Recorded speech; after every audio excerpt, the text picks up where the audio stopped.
Good morning, everyone. With great pleasure, we welcome you to the Parkinson's Disease Symposium. And thank you for joining despite the bad weather. So April is Parkinson's Awareness Month.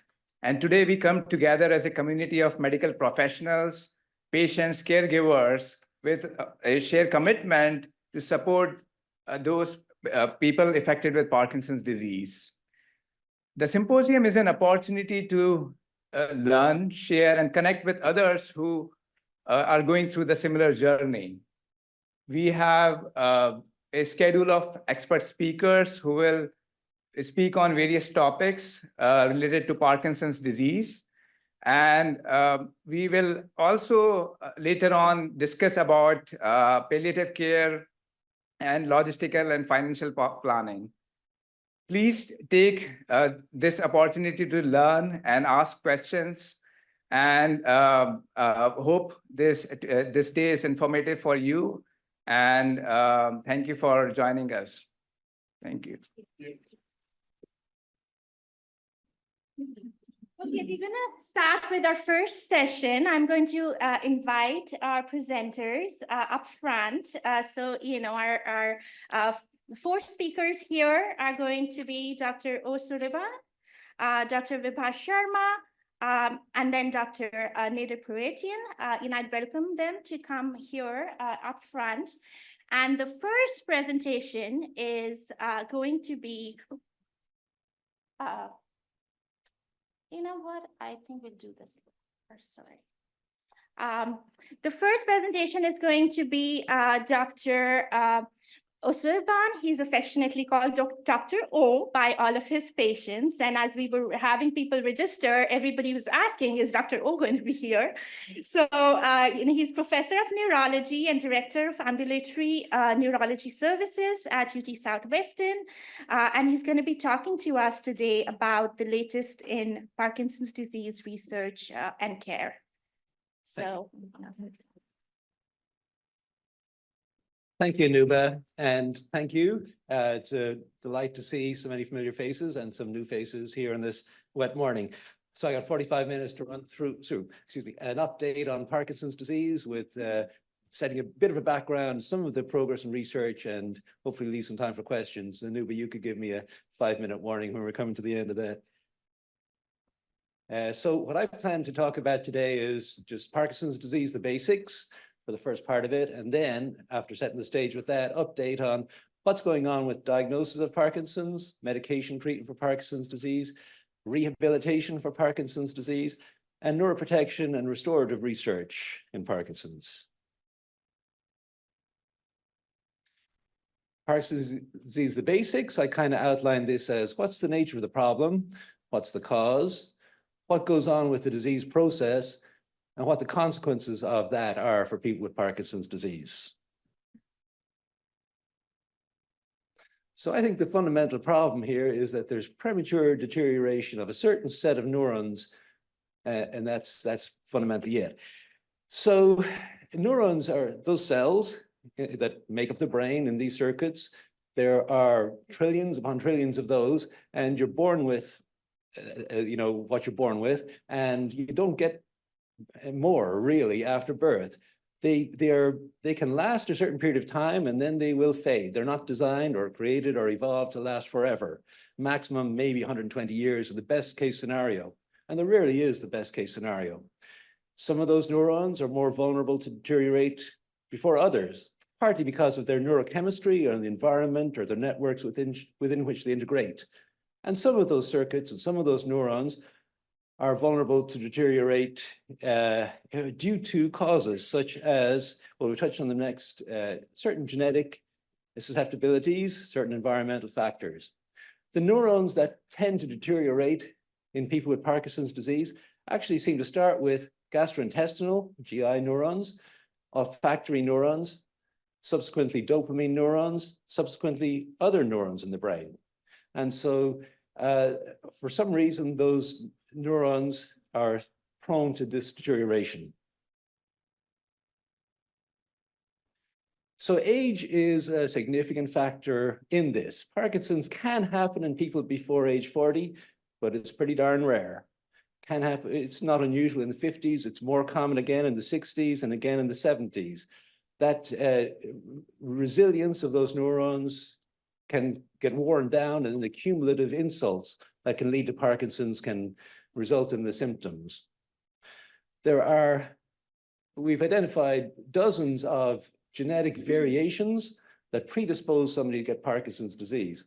Now, the genetic contribution to Parkinson's disease is very diluted and diffuse and fairly subtle, actually. It's quite different from Huntington disease, another disease we sometimes treat, or hemophilia, another disease you might have seen or heard of, in which there's a specific mutation, and if you inherit that mutation, you'll get the disease.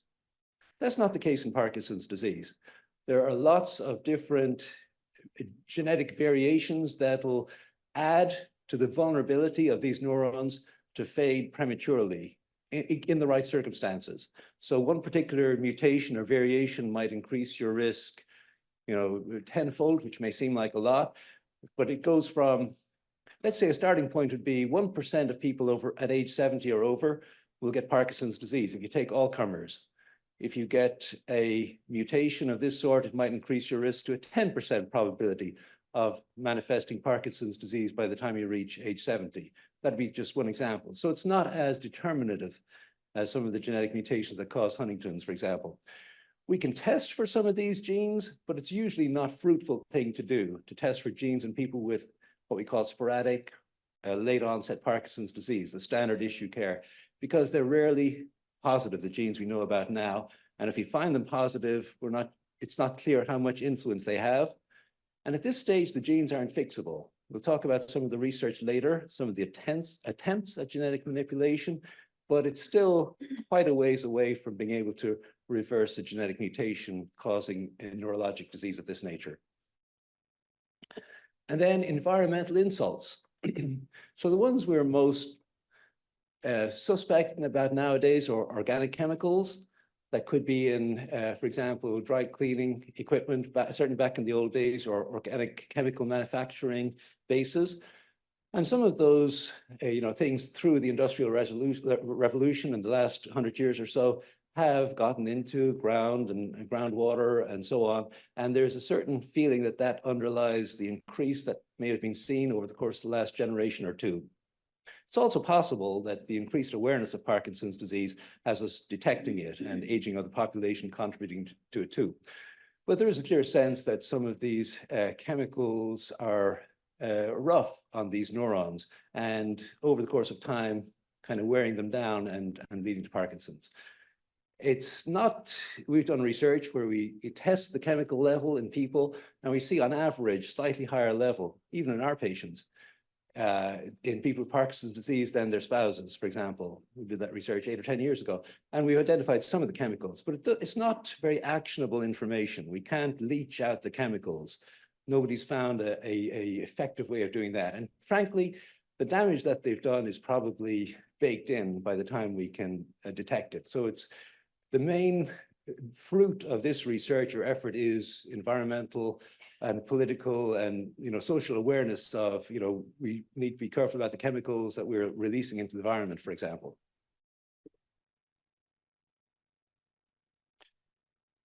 Going to briefly review in the basics of Parkinson's disease, the disease process. And a fundamental part of the process is alpha-synuclein accumulation. So alpha-synuclein is a protein that every cell in the body, including every neuron, has, and in the case of neurons, it's important for synaptic, for communication among cells. And it's got its normal function, then you make it, and you use it, and you break it down. That's a constant process in your neurons. Now, it's a complicated protein that has to fold a certain way to be effective at what it's doing. And there's certain circumstances in which it misfolds, and then it's less effective at what it's doing. But also, when it misfolds, it's less easy for your body to break it down, or for your cell to break it down and recycle.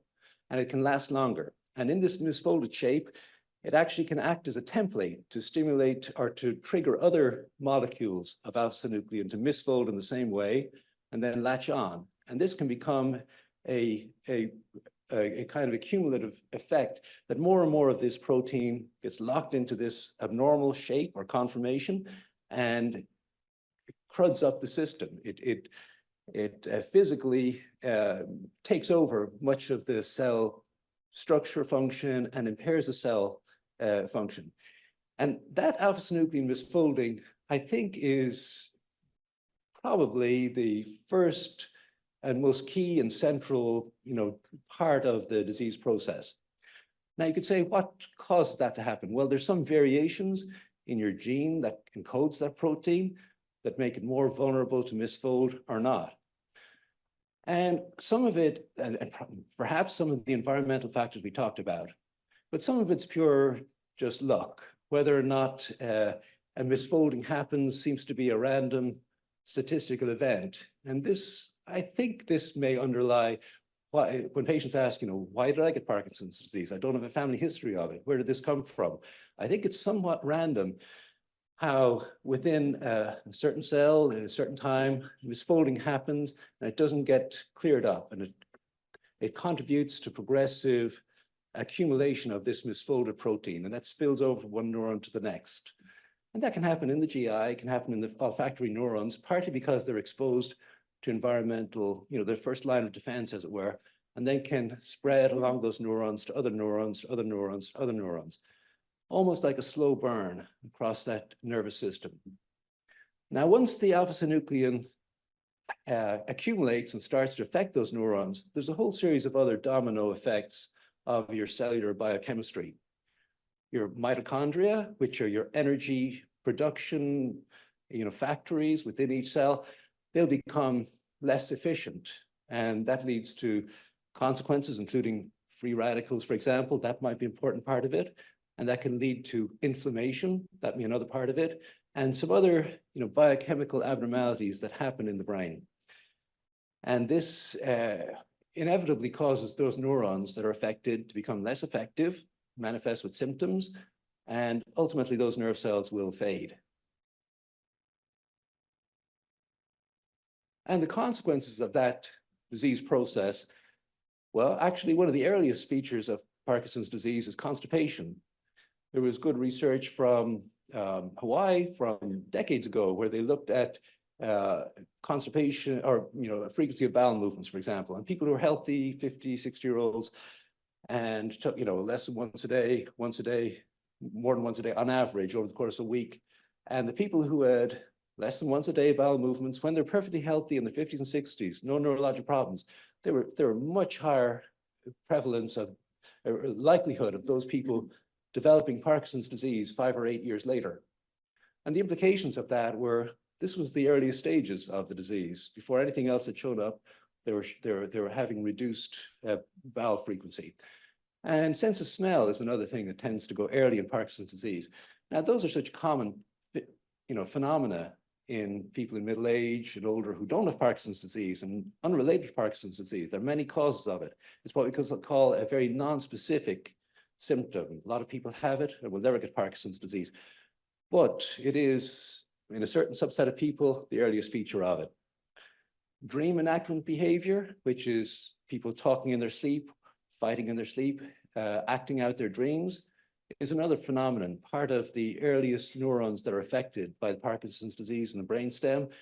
During dreams, you should switch off your motor arms and legs, your voice vocalization, and just have your breathing and your eye movements. They're okay to move around during REM sleep, so-called. But if that switch is impaired, people are physically active during their dreams. As it progresses to involve the dopamine neurons, dopamine is a very important and neurochemical and the circuit involved in that for maintaining movements, for vigor of movements, for learning movements, for fine control and maintaining movements. And as dopamine neurons deteriorate, then the motor symptoms become more prominent. Resting tremor, slowed movements, and muscle rigidity are the core dopamine-related motor features. And as the years progress and the alpha-synuclein and the nerve cell deterioration affects additional neurons, some patients get more involvement with their balance, speech, cognition function, swallow function, and other neurologic functions of that nature. So that's a brief run through, soup to nuts, how the Parkinson's basics of the disease process. Now I'm going to talk about some of the aspects of Parkinson's, starting with the diagnosis. So Parkinson's is still diagnosed. We come to a diagnosis clinically. We'll talk about some of the non-clinical or test-based diagnosis, but still is the case that a good history and physical to ascertain the nature of the symptoms and how it came on is still probably the most reliable way of knowing whether somebody has Parkinson's or not. I mean, the only 100% way reliable of knowing somebody's got Parkinson's disease is take out the brain, look under a microscope. We don't usually do that.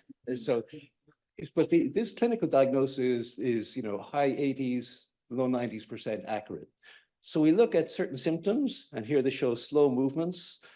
This person brushing their teeth, their hand getting slowed or seizing up.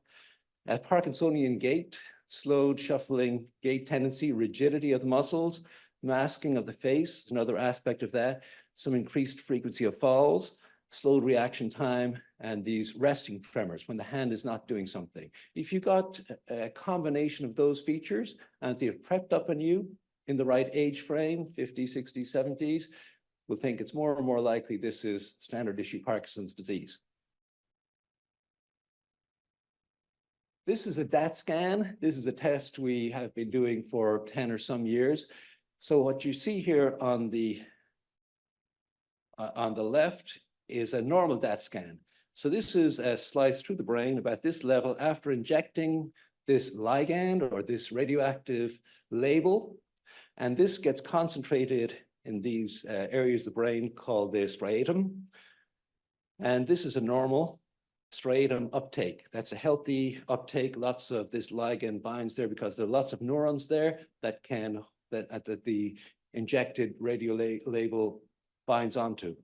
On the right side of the screen is an abnormal DAT scan. Here you've got loss of, particularly of the tail of this striatum. We call it the tail of the comma. It's missing and it's asymmetric. It's particularly missing on this side of the brain and not so much on this side. This implies that a lot of dopamine neurons are missing in this case, more so on this side of the brain. And that could map into a person having symptoms on the other side of their body more so than the one side. Now, some people seem to have almost exclusively one-sided symptoms, certainly early on, and sometimes it remains that way. But invariably, the other side is also affected if we look closely enough. So DAT scan is a fairly reliable test in the cases that we're uncertain after taking a history exam whether there's dopamine deficiency. Do this scan, and if it shows abnormal in a clear-cut way like this, we're really quite confident of the diagnosis. Skin biopsy has come along in the past few years.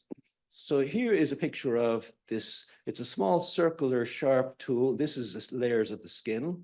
And this probe is put into the skin, rotated around, taken out a little core of tissue, a little cylinder of tissue.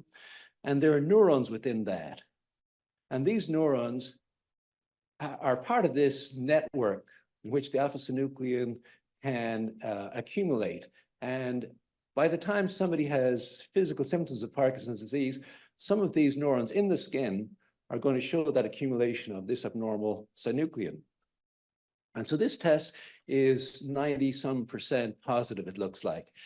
Now, and it's rarely positive in people who don't have Parkinson's disease. 5 or 8% or something like that of people who don't have Parkinson's disease can have abnormality on the skin test. So it's turning out to be what looks like a good test for Parkinson's disease.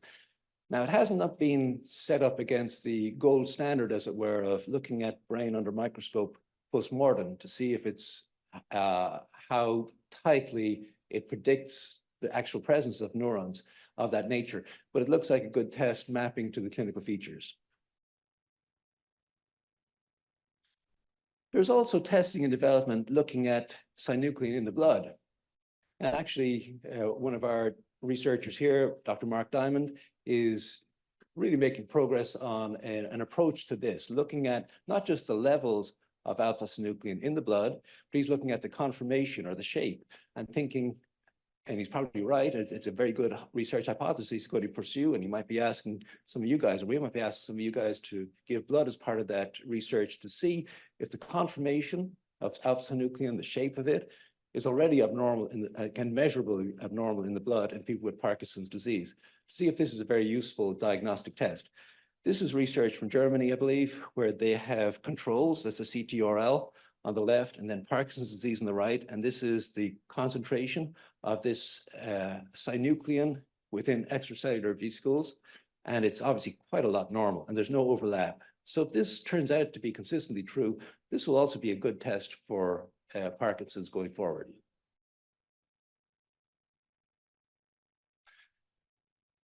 Moving on to medication treatment. So levodopa has been around 50 years or more, and it still is the mainstay. There are a number of newer drugs since then, but levodopa, this 50-year-old drug, is still at the center of treatment of Parkinson's disease because it's still the best and still the safest. And it's very inexpensive, and a lot of people have experience using it. It's the most benefits, least side effects.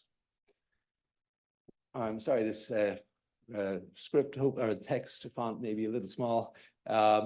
So how we do it, we give a dose of this, the levels rise and fall in your bloodstream. They'll accumulate a bit, to some extent in the brain with a certain amount of buffering. So the physical benefits can last for hours, days, even weeks with some of the tail end of the effect. As the years go by with Parkinson's, instead of the benefits seeming to last for a long time, they'll seem to last for a shorter and more variable period of time. And that's a lot of where the newer medications with Parkinson's come in, to try to regulate the up and the down effects of the dopamine turning on and off the motor circuitry. There are longer acting levodopa capsules. That's the brand name Rytary, for example. There are mechanisms for constant level of GI infusion. You can put a little tube into your gastrointestinal and a little pump that delivers levodopa or equivalent at a very low constant rate, and that's very steady. There have been attempts to deliver levodopa at a constant rate or dopamine at a constant rate into the brain, but those haven't worked out yet. There is a subcutaneous infusion that's under FDA approval, a review now, and may well get approved.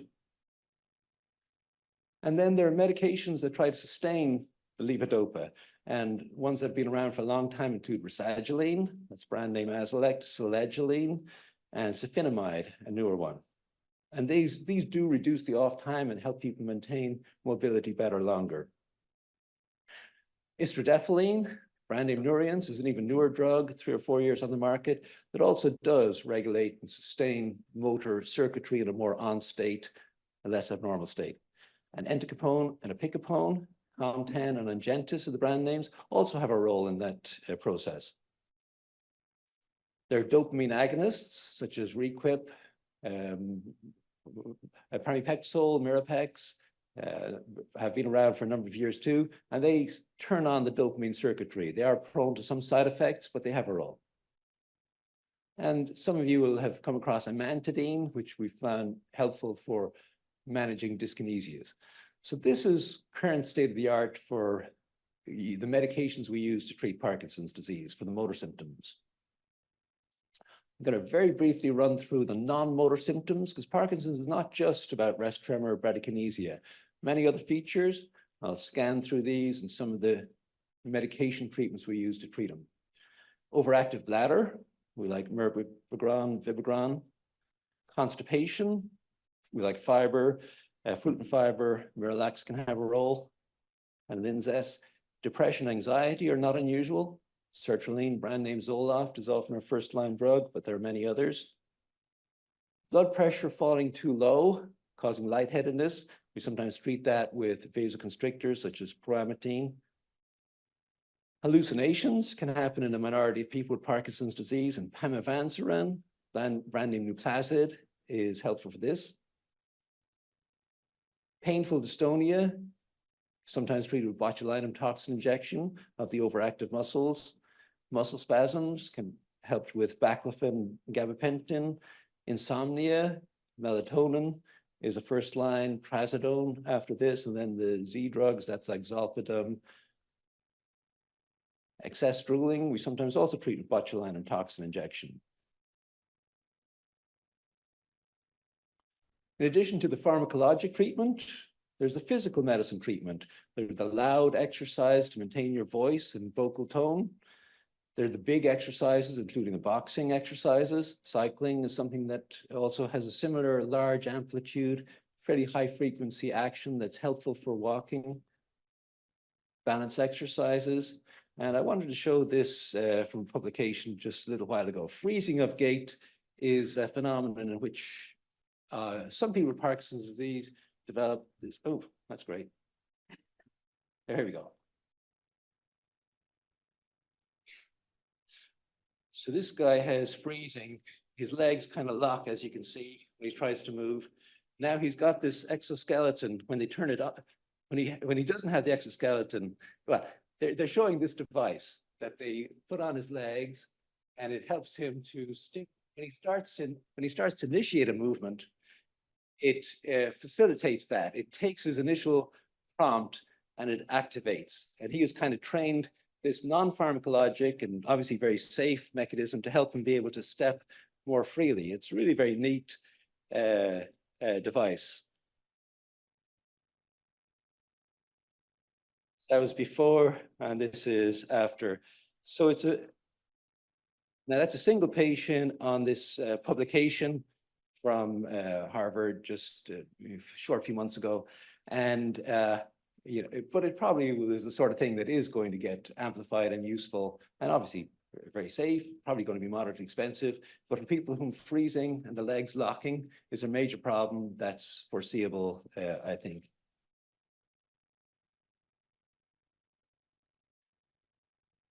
Finally, and for the last section, I'm going to talk about research to what's coming down the line or what's being worked on in treatment of Parkinson's disease.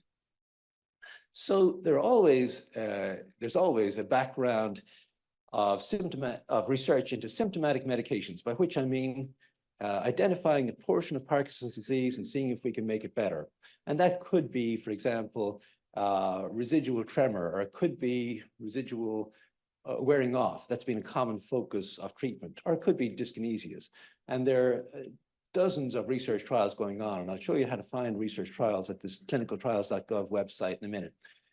Now, those are almost all promoted by pharmaceutical companies who have identified a part of the pathway of what's wrong with the circuitry, and they have found a molecule, usually in animal models of Parkinson's disease, that they think might help a particular symptom. And then they work with doctors and dozens of hundreds of patients perhaps, and test the medication, see if it's effective and safe. And if it is, then it gets FDA approved and on the market. That's why we have the 15 or 20 drugs I touched on so far. That's always going on in the background.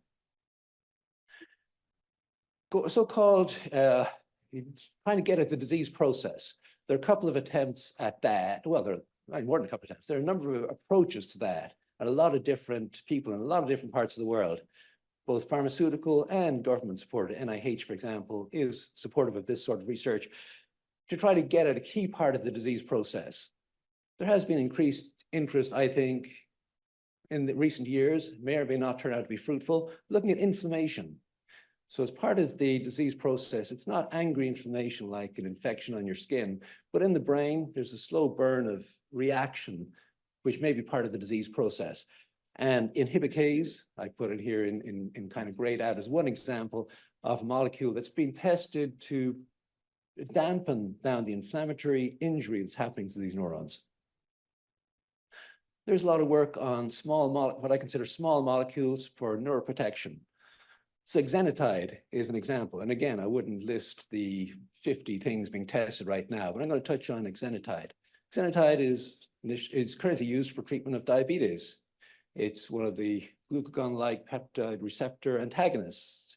You may have heard that this is being tested for a number of neurologic diseases, including Parkinson's disease. The insight is that as part of that disease process, starting with the alpha-synuclein misfolding, a number of knock-on domino effects happen.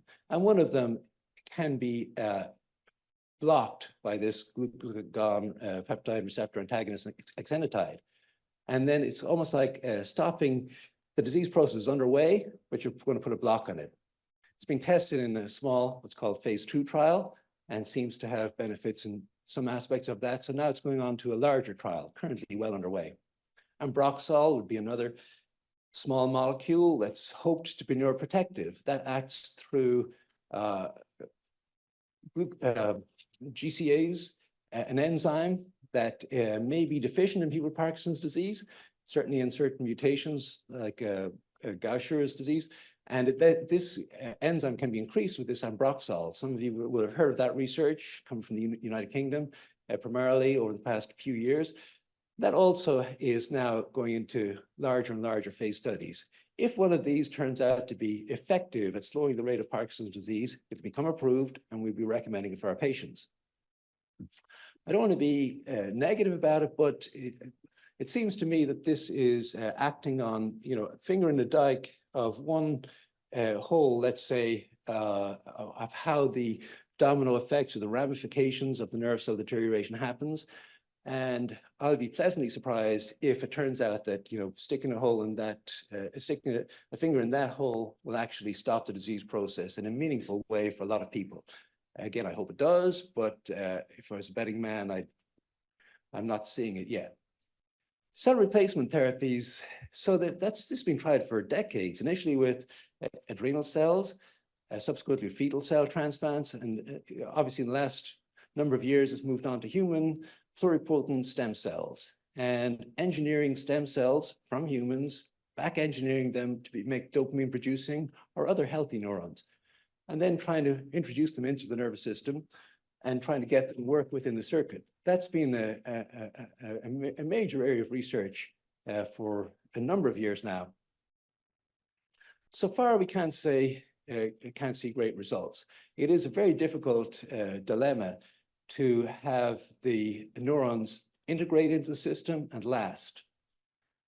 And in the people who have had stem cells put in, it turns out that a number of those neurons are vulnerable to catching Parkinson's disease, as it were. Even though they're quite early, young cells, the process of the alpha-synuclein folding, for example, seems to transmit or infect those cells too. So I think if we're going to try and replace neurons, we're going to have to stop the process, the disease process in addition, because otherwise the replaced neurons, unfortunately, can also become impaired. Gene therapies are being explored in those relatively rare, particularly in relatively rare cases in which people have genetic cause of Parkinson's disease. There have been attempts to introduce genetic in virus gene therapies through viruses into neurons to promote certain neurochemical processes, enzymes, dopamine production even. And well, let's say the work is still ongoing. Some people are interested in participating in research, and there's research going on at almost every medical school in the world. And in this area, around surrounding cities and states, there may be some research of interest to you or here. This is a website, clinicaltrials.gov, that when my patients ask me, what should what's going on in research, I'd be interested in being part of research.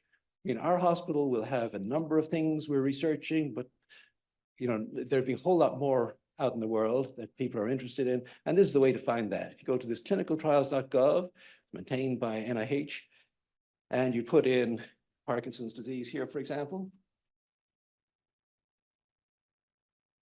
and then you may put in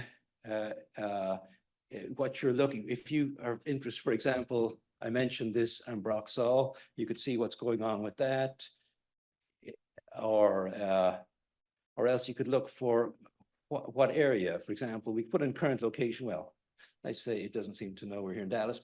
Let's say we put in Dallas, and it'll look for things in this region. You could put in you look for recruiting studies, for example, and you might put in other filters. You're not interested in early phase, phase 3 studies, interventional studies. That might be a search mechanism. You go down and search. All right, not hit right. Well, you get the idea. You can, data sexes. Not sure I love that, but yeah. And a list, no results because we looked in left field, but it gives you a run through the mechanism where you could search yourself. if you did find a study that you were interested in, or if you read that website, okay, there's a study going on in, let's say, New Orleans, and you have family in New Orleans, and you think, that sounds like an interesting study.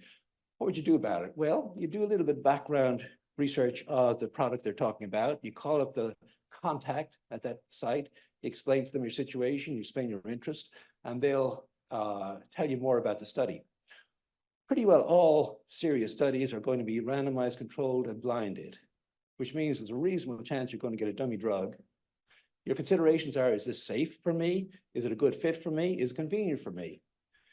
When you involve yourself in research, you've got to take the mindset that you're not doing it, at least I recommend you take the mindset that you're not doing it for what you're going to get out of it yourself, because you might get nothing out of it. First of all, you might get a dummy drug. Second of all, even if it's helpful, you'll only get it for the short window that the research is going on. These things are regulated very tightly and they can't be continued after the research is done. So you wouldn't take a medication, you wouldn't take a research drug because, in general, I recommend you don't take a research drug because you think, I think this is going to help me. You're taking the research, participating in the research because you're trying to move the field forward. I think that is a more honest and accurate way to look at these things. If research doesn't happen, the field is not going to move forward. And it takes volunteers, people who are willing to participate and do the work of taking the medication, participating in the investigations in which we'll examine if something is working.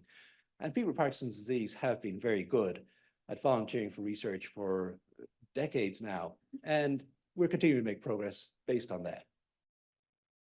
I knew you're hanging up there, making me nervous. Does that mean I'm done? No, you're good, Okay. you're good. Well, actually, I've come. You're how good much time? thing. Yeah, that's you're good, you're great. Yeah, Okay, very good. perfect. Should I stop, take questions, or let Yes, move on? yeah. So I think what we're gonna do is we'll take questions after Dr. Sharma and Dr. Ratians are also able to speak. Thank you so much, Dr. Rowe. That was really wonderful. Before I call on to my next speaker, I did want to take a moment to honor, people who've helped us really put together the Total Care Program. And we have our Director of Patient Experience at UT Southwestern here today to tell you a little bit about our Patient Family Advisory Council that has really helped shape the Total Care Program here over the past year for us. Kim? Thank you, Anupa. So good morning, everyone. I'm Kim Evans, and as Anupa had shared, I am the Director for Patient Experience at UT Southwestern Medical Center. We are so very fortunate and grateful, quite frankly, to have patients and families who are willing to work with us on a regular basis and help us in the mission that we deliver for our region. In particular, this team, and I'm in the next slide, which I'll need to ask for to be advanced. But we have a number of individuals since last October who've actually been contributing and volunteering their time and their valuable insights in helping us not only to prioritize, but then to really set the roadmap for Parkinson's disease as we move forward. I also want to recognize the leaders, so Vicky as well as Anupa, because it takes support and it takes a dedication to ensuring that we make the time and that we are able to work with our volunteers and our patient and family advisors. So at this time, I'm going to go ahead and basically ask that our patient and family advisors may either raise your hand or stand. We just want to see where you are sitting and we want to recognize you. So Judy Klein, if we can find you. Chip Palmer. And go ahead and remain standing because we're going to do a big round of applause as well. Beth Palmer. James Armington. John Mixon. And Dr. Karen Brewer-Mixon as well. And if you could join me in a round of applause for the time and the energy that they have provided us. Thank you so much for your leadership. All right. Thank you, Anupa. Oh, and yes, and supporting the group, we have a number of individuals, and we can go ahead and have them stand as well. I think that they're here. Connie Cornwell. Dr. Reiki. And of course, Dr. Sharma as well. All right. Thank you so much for your time. Thank you so much to the Patient Family Advisory Council. We are very grateful for your time and support to the program. Next, we have Dr. Vibha Sharma, Associate Professor of Neurology, Clinical Lead Movement Disorder Section, and Medical Director for Neuromodulation Clinic. He'll talk to us about neuromodulation for Parkinson's disease. Okay, so next we'll discuss neuromodulation for Parkinson's disease. So I have no disclosures. I think like some of the slides here are repeated in terms of like Dr. O has very nicely covered this in great detail. So I'll go through them quickly. So Parkinson's disease is the second common neurodegenerative disorder, and it occurs due to the progressive loss of dopamine producing cells in the brain. Now, this dopamine deficiency leads to abnormal basal ganglia circuitry impacting wide brain networks, which cause both motor and non-motor symptoms. Here you can see various motor symptoms which patients can develop, including rest tremor, slowness, shuffling gait, as well as patient can also develop several non-motor symptoms, including sleep issues, memory issues, mood issues. Now, in the last few decades, there have been remarkable development with introduction of medication, new medications. And these medications works towards dopaminergic systems, which either give you dopamine externally or simulate the action of dopamine. Now, these medications provide good control of motor symptoms, but as the disease progresses over the time, the medication by itself may not be adequate to control these motor symptoms. So let's look at the typical clinical course of Parkinson's disease. Now, before the diagnosis, patient can stay in a preclinical stage for several years where they do not have any motor symptoms like rest tremor or slowness, but they can have non-motor symptoms such as acting out in dreams or loss of sense of smell. After they develop motor symptoms of tremor or slowness, they are diagnosed based on the clinical exam. And based on their symptoms, treatment can be initiated. Now, early on, these medications provide good control of their motor symptoms. And in the early stages, patients go through what we call as honeymoon period, where the symptoms are well controlled.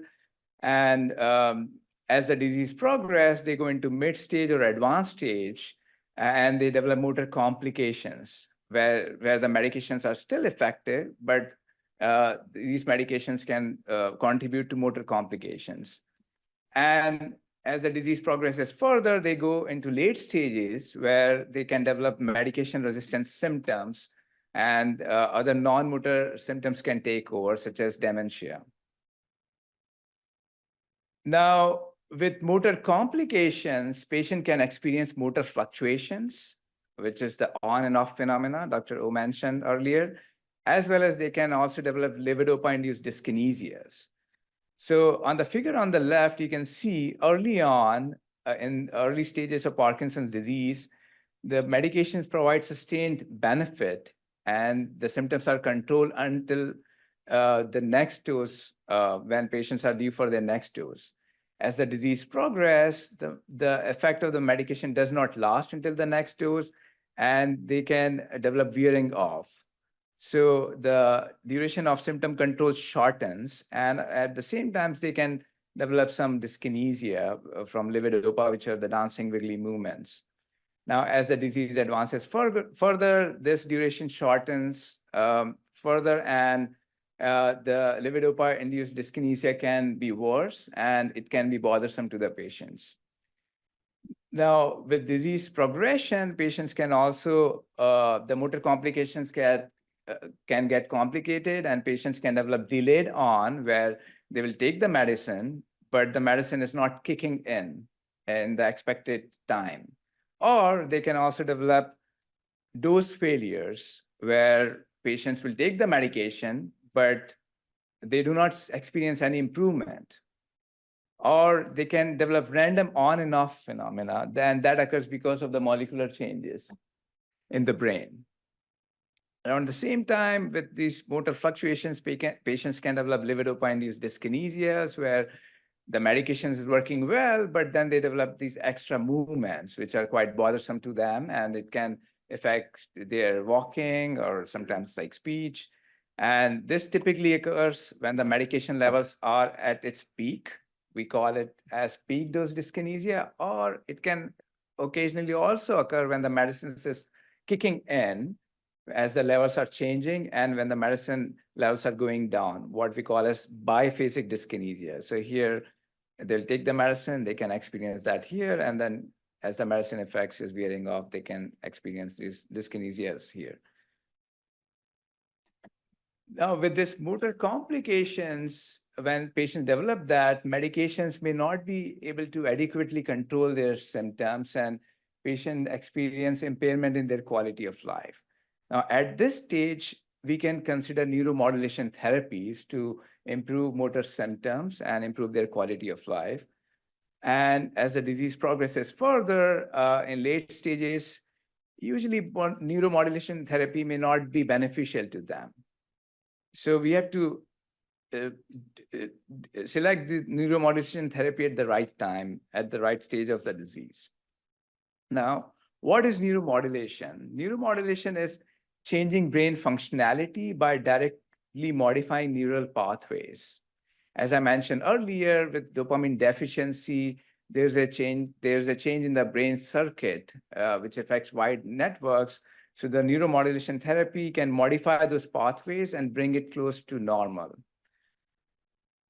There are 2 FDA-approved neuromodulation therapies, deep brain stimulation and ablation and lesioning surgeries. And there are some experimental therapies such as transcranial magnetic stimulation, spinal cord stimulation, and more recently, auricular muscle stimulation. Deep brain stimulation therapy was approved by FDA in 2002. DBS therapy consists of an electrode implanted in a specific region of the brain. For Parkinson's disease, it's globus pallidus and subthalamic nucleus. And this electrode is connected to the pulse generator wire via an external wire. DBS therapy provides constant electrical stimulation, and that electrical stimulation modify these brain networks, which helps to reduce motor symptoms. Different parameters can be adjusted to modify the electrical stimulation over the time. Now, multiple clinical trials have shown consistent benefit with DBS therapy. In this figure, you can see there's a comparison of effect of DBS therapy with best medical treatment, and DBS can improve motor symptoms in the range of 30 to 50%. And here you can see when patients are examined without the medication, their symptoms are still 41% better as compared to best medical treatment. And with that, it improves on time without troublesome dyskinesias. On an average, we think around 3 to 4 hours per day, and thereby it improves quality of life.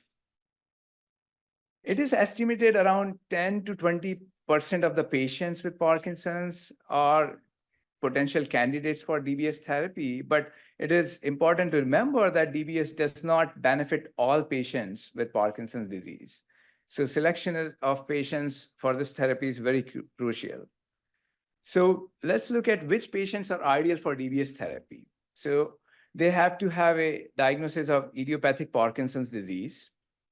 They should experience good levodopa response.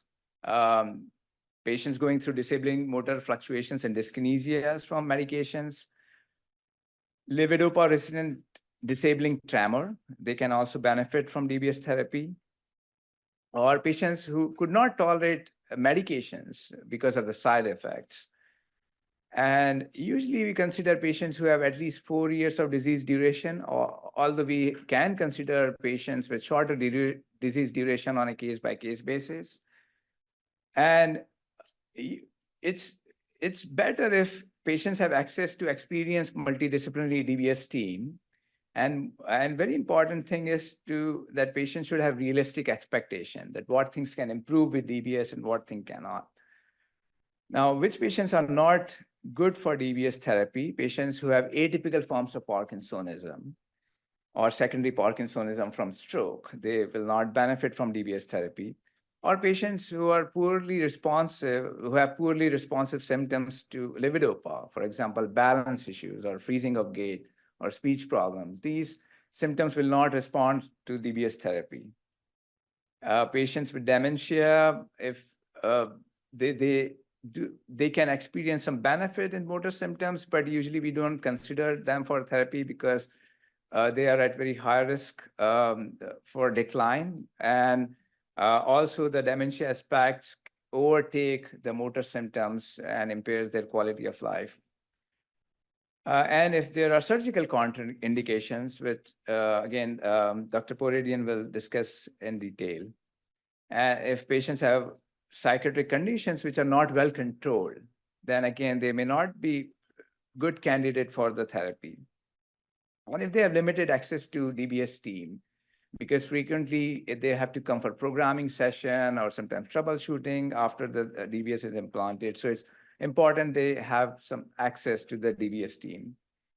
And the last thing is that patients should have realistic expectations, like some of the symptoms, if they are hoping to improve with therapy, and if they get the therapy, and if this therapy is not helpful for those symptoms, then they won't really feel that they have gained good benefit from the therapy. So they should have realistic expectations, and usually we discuss that in great detail when we are evaluating patients for this therapy.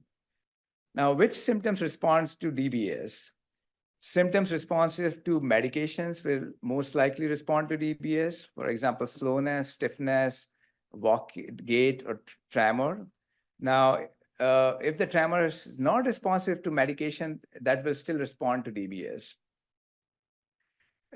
Again, it helps to reduce motor fluctuations and improve on time, and it can reduce dyskinesias, and then it can reduce medication dose, and resulting into improvement in medication-induced side effects. So that can also get better, for example, if patients are experiencing low blood pressure from medication. So if we are able to reduce the medications, that will improve those side effects.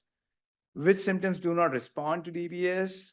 Symptoms poorly responsive to levodopa, example, balance issues, or non-levodopa responsive freezing of gait. Depression and anxiety will not respond to DBS, or cognitive function. And in fact, in some cases, DBS can worsen it.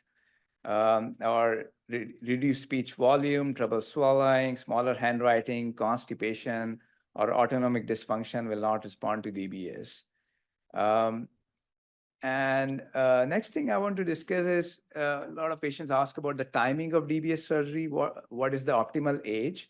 So age by itself is not a predictor of motor outcome, and there's no clear age limit for DBS surgery. And usually we consider this therapy case by case. Older patients can have similar outcomes, but they may not see a significant change in quality of life because as they grow older, they can develop some other symptoms, could be related to arthritic or some other non-motor symptoms, which are more bothersome to them. Is disease duration an important factor? So disease duration is associated with stage of disease. Now, if we do DBS very early, there's a risk of accidentally diagnosing atypical forms of Parkinsonism as Parkinson's disease. And DBS surgery in these patients will have poor outcome. And in very late stages of disease, patients can develop symptoms which may not respond to DBS therapy. So we often talk about a window for DBS therapy. So it is important that the careful selection of patients is done for satisfactory outcomes. And we always have to ask, can symptoms be improved with medication adjustment? And will the symptoms respond to DBS therapy? Always remember, not all patients are candidates for this therapy, and it's important to discuss expectations prior to surgery. And the whole process, it's through shared decision making, and we keep the benefit risk ratio in mind. So if we are getting really good benefit that outweighs the risk, then therapy will be good for patients. Now, next, I'll briefly touch base on the ablation surgery. With lesioning surgery, there's selective destruction of brain tissue to modify abnormal circuit. And there are several ways of doing these procedures. MRI-guided focused ultrasound is like the most recent development, which was approved around like 6-7 years ago. And it was FDA approved for tremor predominant Parkinson's disease now, which can improve tremor in Parkinson's patients, but it will have little effect on stiffness and slowness. And it is less effective for, in general, it's less effective for PD tremor compared to essential tremor. And then later on, MRI-guided pallidotomy was also approved for patients, which can be considered for selected patients with one-sided symptoms with a lot of dyskinesias, and if they are not good candidates for DBS therapy. Now, this is the typical flow chart for neuromodulation therapy when patients are referred by a neurologist or a movement disorder specialist to our center. They are evaluated in neuromodulation clinic. And in that clinic, they are seen by a neurologist, APPs, DBS coordinator. They go through an off and on evaluation and then seen by a neurosurgeon. And our team decide whether patients can benefit from any neuromodulation therapy, either DBS or HIFU. If we think they are not appropriate for neuromodulation therapy, we'll continue with the medical management. If we think as a team that, yes, they can benefit from either one of the procedure, then they go through neuropsychology testings or psychology or psychiatry evaluation in some cases, and then they'll have MRI scans, CT scans. And then we all group together in neuromodulation conference, looking at everything together to make the final consensus plan, and then patients will have the surgery. Now, very briefly, I'll touch base on experimental neuromodulation therapy. Now transcranial magnetic stimulation involves a electromagnetic coil, which is placed against the scalp. And this magnetic field penetrates scalp and skull and induces electrical field in brain areas. And this electrical field modulates brain tissues and networks. Several clinical trials have been done, which has shown improvement in motor symptoms, but the results are inconsistent. So this therapy is not approved for Parkinson's disease, and we do not recommend it unless it's a part of clinical trial. Spinal cord stimulation, again, it's an electrode implanted along the spine with the battery in the back. It's FDA approved for back pain, not for Parkinson's disease. Few studies have suggested it may improve gait and postural instability, and the research is still going on. Again, not approved for Parkinson's disease at this point. And more recently, there is a device developed in which there's a stimulation of auricular muscles, which modulate brain centers via the nerve connections from the muscles to the brainstem. The initial results showed improvement in motor symptoms, and the improvement lasts beyond the duration of stimulation. So there are still like clinical trials going on.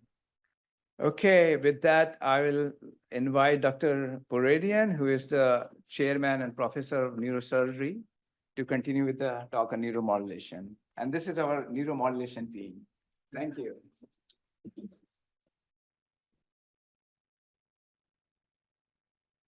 Great, thank you. I'm sure you're all getting a little tired, and there's purposeful repetition because I think there are some key themes that you'll see from all of us who treat patients with Parkinson's disease. So forgive the repetition, but it's on purpose. So as a neurosurgeon treating patients with all kinds of neurological and psychiatric diseases, I'm in a part of neurosurgery that is often called stereotactic and functional neurosurgery, sometimes referred to as restorative neurosurgery, but we're really focused on improving quality of life, which is distinct from the primary goals of a lot of other neurosurgery, which is removing brain tumors or treating aneurysms. But like a lot the rest of medicine, we are very patient specific in our therapies. But as Dr. Sharma highlighted, every patient that we consider for restorative therapies or functional neurosurgery or deep brain stimulation, we really need to evaluate every patient very specifically, not just in terms of looking at a scan or a DAT scan or a skin biopsy, but really understanding your symptoms, where you are in your disease, what's bothering you, and can we actually help with the surgeries that we're planning to do. So we have a long history in my area of neurosurgery, some of it not so proud, but the idea of doing things to the brain to make people better has been long standing, sometimes not by neurosurgeons. Like Walter Freeman was not a neurosurgeon, but he popularized this idea of lobotomies. But then we've also done a lot of other things, like what we call cryosurgery, which was instead of brain stimulation, they were actually freezing parts of the brain, which is not too different than what we do now with focused ultrasound, which is an ablation. And in fact, some of you might know someone who's had gamma knife surgery for brain tumors or something else in the brain. The gamma knife was invented by a neurosurgeon, Lars Lexell, who actually wanted to treat movement disorders and psychiatric disease, but then it turns out it was a bit more effective for other purposes. But we have a long history of trying to make brain diseases better through neurosurgery. And historically, it's always been by damaging the brain in a very focused and controlled way, and it was effective. This is from a textbook, but I like to show it because it shows how creative neurosurgeons can be. But that's a picture, a cartoon of the brain, and every number that you see there is a part of the central nervous system that neurosurgeons have at some point in history tried to ablate or modify or do something to make Parkinson's disease better. So we basically tried everything. So we know really well what we're doing now, I think. But there was a time where we weren't doing very much, and that was really because of what you heard. Both in the psychiatric space and the neurological space, medicines came along, and levodopa really put neurosurgery out of the picture for a long time. And in truth, the reason why we're still not, Dr. Sharma said that we're treating 10 to 20% of patients, it's because of drugs like levodopa that are so effective that neurosurgery is just not needed for most patients. But then why are we, back at doing it now, 25 years of approved therapies with deep brain stimulation? Well, drugs can't fix everything. We heard the medications do cause side effects. They can help, they continue to help, but they don't work as well for various reasons over time. And then the therapies have just gotten better and safer. So that risk-benefit analysis has skewed in the favor of that 10 to 20% of people who we might consider for interventions.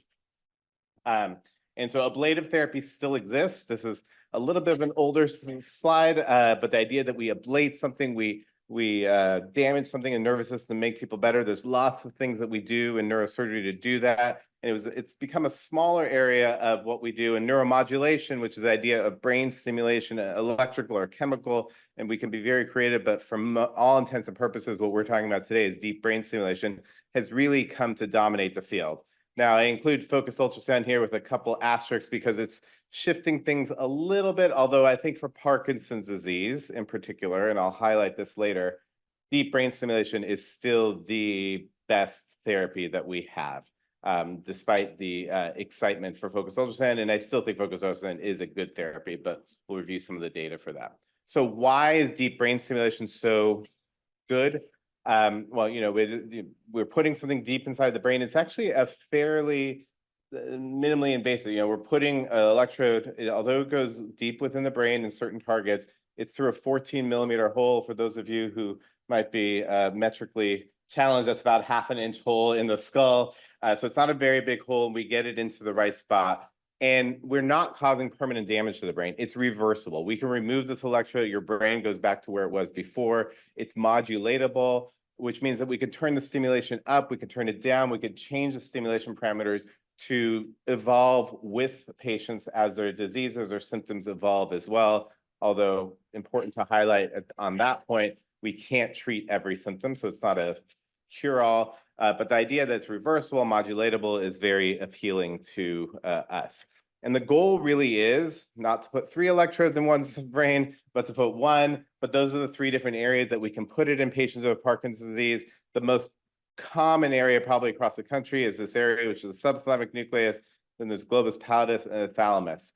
The reason why I use this cartoon, which is really busy, is to just highlight what you already know, which is the brain is very complicated, and any place that we put an electrode, there's lots of fibers and circuits going all over the place. So it is, although it's a minimally invasive procedure and I do a lot of it, it does take some experience and expertise from a team that does it regularly to make sure that we get the right patients, get the electrode in the right spot, and then turn the therapy on in the right way to really maximize the therapy. So the goals of therapy, the way that I most commonly describe it is that, those of you who have Parkinson's disease, you take your medications, you know when your medications kick in and you've got this good on period. And, but then as your disease progresses, you might have developed dyskinesias. Those on periods might be shorter. Maybe sometimes your medications don't work, but you know what it feels like when your medications are working and they're working well. And what deep brain stimulation does is have you spend more time in that best on condition. Right? So it doesn't mean we get rid of dyskinesias, doesn't mean we get rid of off time, but that good period where the medications are working lasts longer throughout the day. And so I like this figure, although it's a little bit of a stretch to apply it here, but in someone who might be a motor fluctuator, they're going up and down throughout their day, these wide swings. This is just a measure of tapping rate, which is a bradykinesia measure. But you can see with the stimulator on, which is the black line, there's still fluctuations, but you're not fluctuating as much and you're staying in a therapeutic range for more of the day than you do with this dotted line, which is when the stimulator off. So I really think the ideal indications are patients with motor fluctuations or people who aren't staying in their best on state all day, patients who are intolerant of medications. And I will add, because it's not here, there are some patients, let me say that again. I told you that it'll help you stay in your best on state for more of the day. The one symptom that may not respond to medications that can respond extremely well is the deep brain stimulation Dr. Sharma already mentioned, which is tremor. So if you have medication refractory tremor, that's the one symptom that we would say we can do better than the medications can. In all other instances, we don't do better than the medications, we just make the medications last longer throughout the day. We're fortunate in our area of neurosurgery to have had multiple clinical trials. I like this figure in particular because it highlights a couple things. In this study, they had patients who were implanted with deep brain stimulators, and then people who had best medical, actually, I think everyone was implanted, but then they left some people off. And this is based on a daily diary. It's color-coded. Every color represents how many hours a day you are in a different condition. And don't worry about what all the different conditions are, but you can see with best medical therapy, once you're a candidate for deep brain stimulation, 6 months later, no matter how well you do, you end up in the same spot, right? So once you're a candidate for deep brain stimulation, at least at the time of this study, if you start trying to optimize your medical therapy, you're not going to get much better. Right now, I add that I hesitated a little bit only because a lot more medications have come on board. So with a specialized movement disorders neurologist, you might be able to stretch that out a little bit longer. So it's not quite exactly the same phase. But once you're a candidate for deep brain stimulation, we look at the left side here. And now we can look at the colors because this light green area, we'll call it that, you can see that this is at baseline is 3.2 hours after 6 months, it's 7.6 hours. That's that good on time. So you can see you've more than doubled your good on time with deep brain stimulation. Yellow is immobile or your off time. You significantly decrease your off time. So you've gone from 6 hours a day of off time to 2 hours a day of off time. And then this is troublesome dyskinesias has been reduced by about 50%. This also shows quality of life. So the darker, so teal color is with neurostimulation. The wider boxes are medication. You can see all the improvements across all the different measures of quality of life improve with deep brain stimulation. So really an effective therapy. The take-home point here, and there's multiple trials that show this, is once you're a candidate for deep brain stimulation, if a doctor tells you you're a good candidate, you're probably, the best thing you could do is actually have the surgery, because tweaking your medications, you're gonna be pretty much in the same spot for a while. You're just not gonna be able to make much more progress after that. Don't worry about all the data here. The bigger thing is the picture here, which is a fight between two targets of the brain, the GPI and STN. This is just what doctors like to debate, is which target we should be implanting. We implant both, depending on the patient, depending on factors. The bottom line here is that in general, they both work. And we have good studies now that show that whether we target the globus pallidus or whether we target the subthalamic nucleus, patients do equally well over time. There are some differences. If we target the subthalamic nucleus, people are able to reduce their medications a little bit more than with the globus pallidus. But that comes at potentially a cost of a slightly increased rate of what we call these neuropsychological examinations. So changes in verbal fluency, changes in cognitive performance. So subthalamic nucleus tends to have people have a few more neurocognitive side effects in the globus pallidus. So we weigh which one might be best. There's a lot of factors that go into it that I won't detail here, except to say that you need an expert team to really think through this with you, understand what your desires are, what your goals are, and to pick the best target. In the end, it'll be pretty similar in terms of your overall outcome between those two targets. Now, surgery, I often joke that surgery is the easy part of it, that I just have to put something in someone's brain. Then our colleagues here have to actually help take care of you after that. So I have to do a good job at what I do, but it's a process for me to be able to do a good job.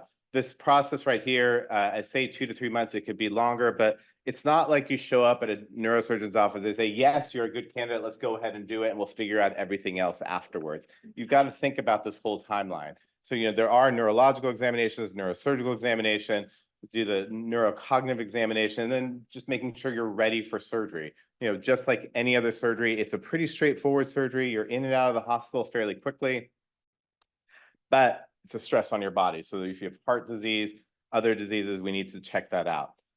Actually doing the surgery, and practically speaking, we start the surgery before the day of the surgery because I get an MRI. That's a dedicated scan of your MRI. A lot of people will say, I just had an MRI 6 months ago, and I'll say, too bad, we need to get another one because this is my GPS system to your brain. I need to know exactly where everything is with a high resolution scan.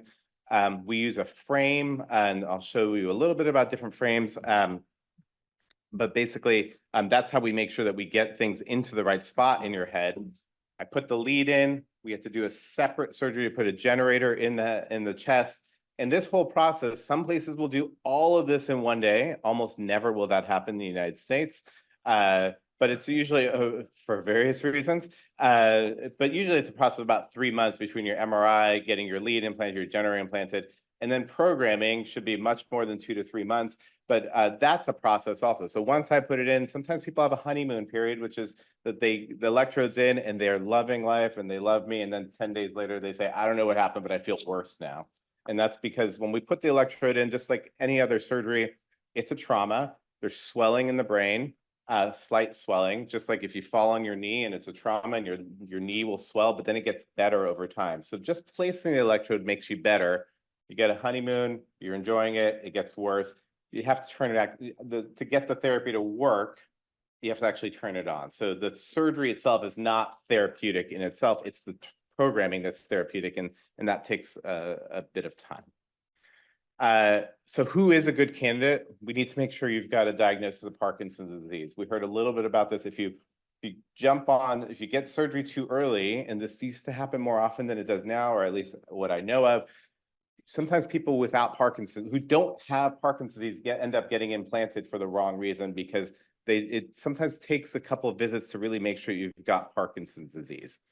For who's a good candidate, for people who have tremor, that the medications are ineffective for tremor. For people who have stiffness and slowness, the meds are effective, but they're problematic, meaning they sometimes don't work. You fluctuate. 3 is a really important part of the qualification, which is that movements are interfering with your quality of life. This reminds me of a story that I often share, which is that I had a patient early on in my practice who had severe dyskinesias. I implanted him, and he looked so good after the surgery that I barely recognized him. And I saw him in clinic because we had a joint clinic with neurology. And I looked at him, I said, "You look great." He said, "The surgery didn't help me at all." And I said, "What do you mean? Look at you. You showed him the video from before the surgery." And he said, "That's not what was bothering me. My dyskinesias were fine. It was, I have some cognitive issues, and, I have freezing of gait because my feet don't move even with my medications. And those are the things that I wanted to get better." And so this is why we talk a lot about expectations. I can make certain symptoms better, but if those symptoms are not the symptoms that are bothering you, then it's not worth doing the surgery. And so we want to make sure that the movements that we can treat with surgery actually are what are interfering with your quality of life. Make sure your brain MRI is okay, that you're medically suitable for surgery, and again, reasonable expectations and interest in having a surgery done. The staging of surgery, I won't get into this very much, but every surgeon has their way of doing it. If you're getting both sides of your brain done, you can have as little as one surgery where you put both implants in the brain at the same time and a generator all at once. I'll tell you now, people ask, why don't we do it that way? And the reality is there's 2 parts. One, I think is an excuse. 2, second is the real reason. It's just our healthcare system, the way it's organized, and the way insurers pay and the way Medicare pays, is that we can't afford to do it that way. The Medicare won't pay enough in a single payment to cover the entire surgery. Secondarily, we've justified it by saying we think it's safer to do it that way. And it probably is safer to stage the surgeries, but that's why we don't do it that way generally in the United States. But so you can do it as, both brain implants on one day, then a generator on one day. Sometimes places and sometimes depending on the patient, will do 1 implant on each side of the brain on 2 separate days. And then I'll do 1 generator, but you can have up to 4 surgeries. So it just depends on your surgeon. Lots of factors go into it: patient safety, patient age, your cognitive and psychological assessment, and then what the prevailing practice patterns are in any given area. Lots of different ways to get the electrode into the right place. We do need some kind of frame to get the electrode to stabilize the head, to know where the head is. This is the type of frame that we use, although we use a more modern one now, but this is called the Lexel frame, something called the Next frame and Starfix. They all work. What I recommend to people is don't go to a surgeon and have him do or her do something that they don't usually do, because let them do what they're really good at, and that's how you get the best outcomes. I don't think one is necessarily better than other. Lead implantation, this is our most common practice across the country, although there's some evolving patterns, which is to have the patient on the bed. There's an X-ray machine, that's me. We put the electrodes in, we do recordings as we put our electrodes in, so listen to the cells, make sure in the right spot. We get X-rays, and then we test the patient. We wake the patient up during the surgery. We test the stimulation to make sure we're in the best spot possible, that we don't have too many side effects. If we need to make a change, we make a change right then and there. The idea is to get it as accurate as possible and in the right spot, so we don't ever have to come back to do another brain surgery. Now, there are other methods. So this is the point of awake testing. It's usually important for tremor targets. It's helpful and confirmatory for most, but what we can also now do surgeries asleep if that's what patients' strong preference is. My preference is to do it awake because that's how I do it most commonly. But there is a way now to do these surgeries asleep with image confirmation. You mean asleep meaning under general anesthesia, to get X-rays during the surgery, make sure we're the exact right spot that we're predicting we need to be, and then be done with it.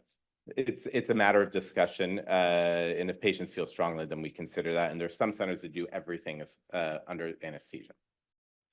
And then this is the programming. I won't get into this, but it takes a while. There's lots of options. This is generally speaking what we have: 4 contacts. You can pick one. You can pick different configurations. Now these these 2 contacts here, they've got directionality. There's lots of programming that goes in. It takes, and people will say, why can't you just turn it on? You just tested me, just turn it on. There's a lot that you need to figure out, and a lot that can be improved with dedicated programming time. Now, Why don't I have a line going out my door, every day with people wanting surgery? Because there are risks of surgery. The most important risk that people are most concerned about is the risk of injuring your brain. It's about a 1% overall risk of bleeding. When we do implants, obviously we do everything we can to reduce the risk, but it can still happen. The other risk that I'm most concerned about is infection. It's actually much more common than a bleed.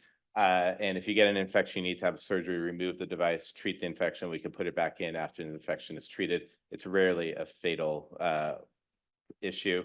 I've never had a patient die from this surgery.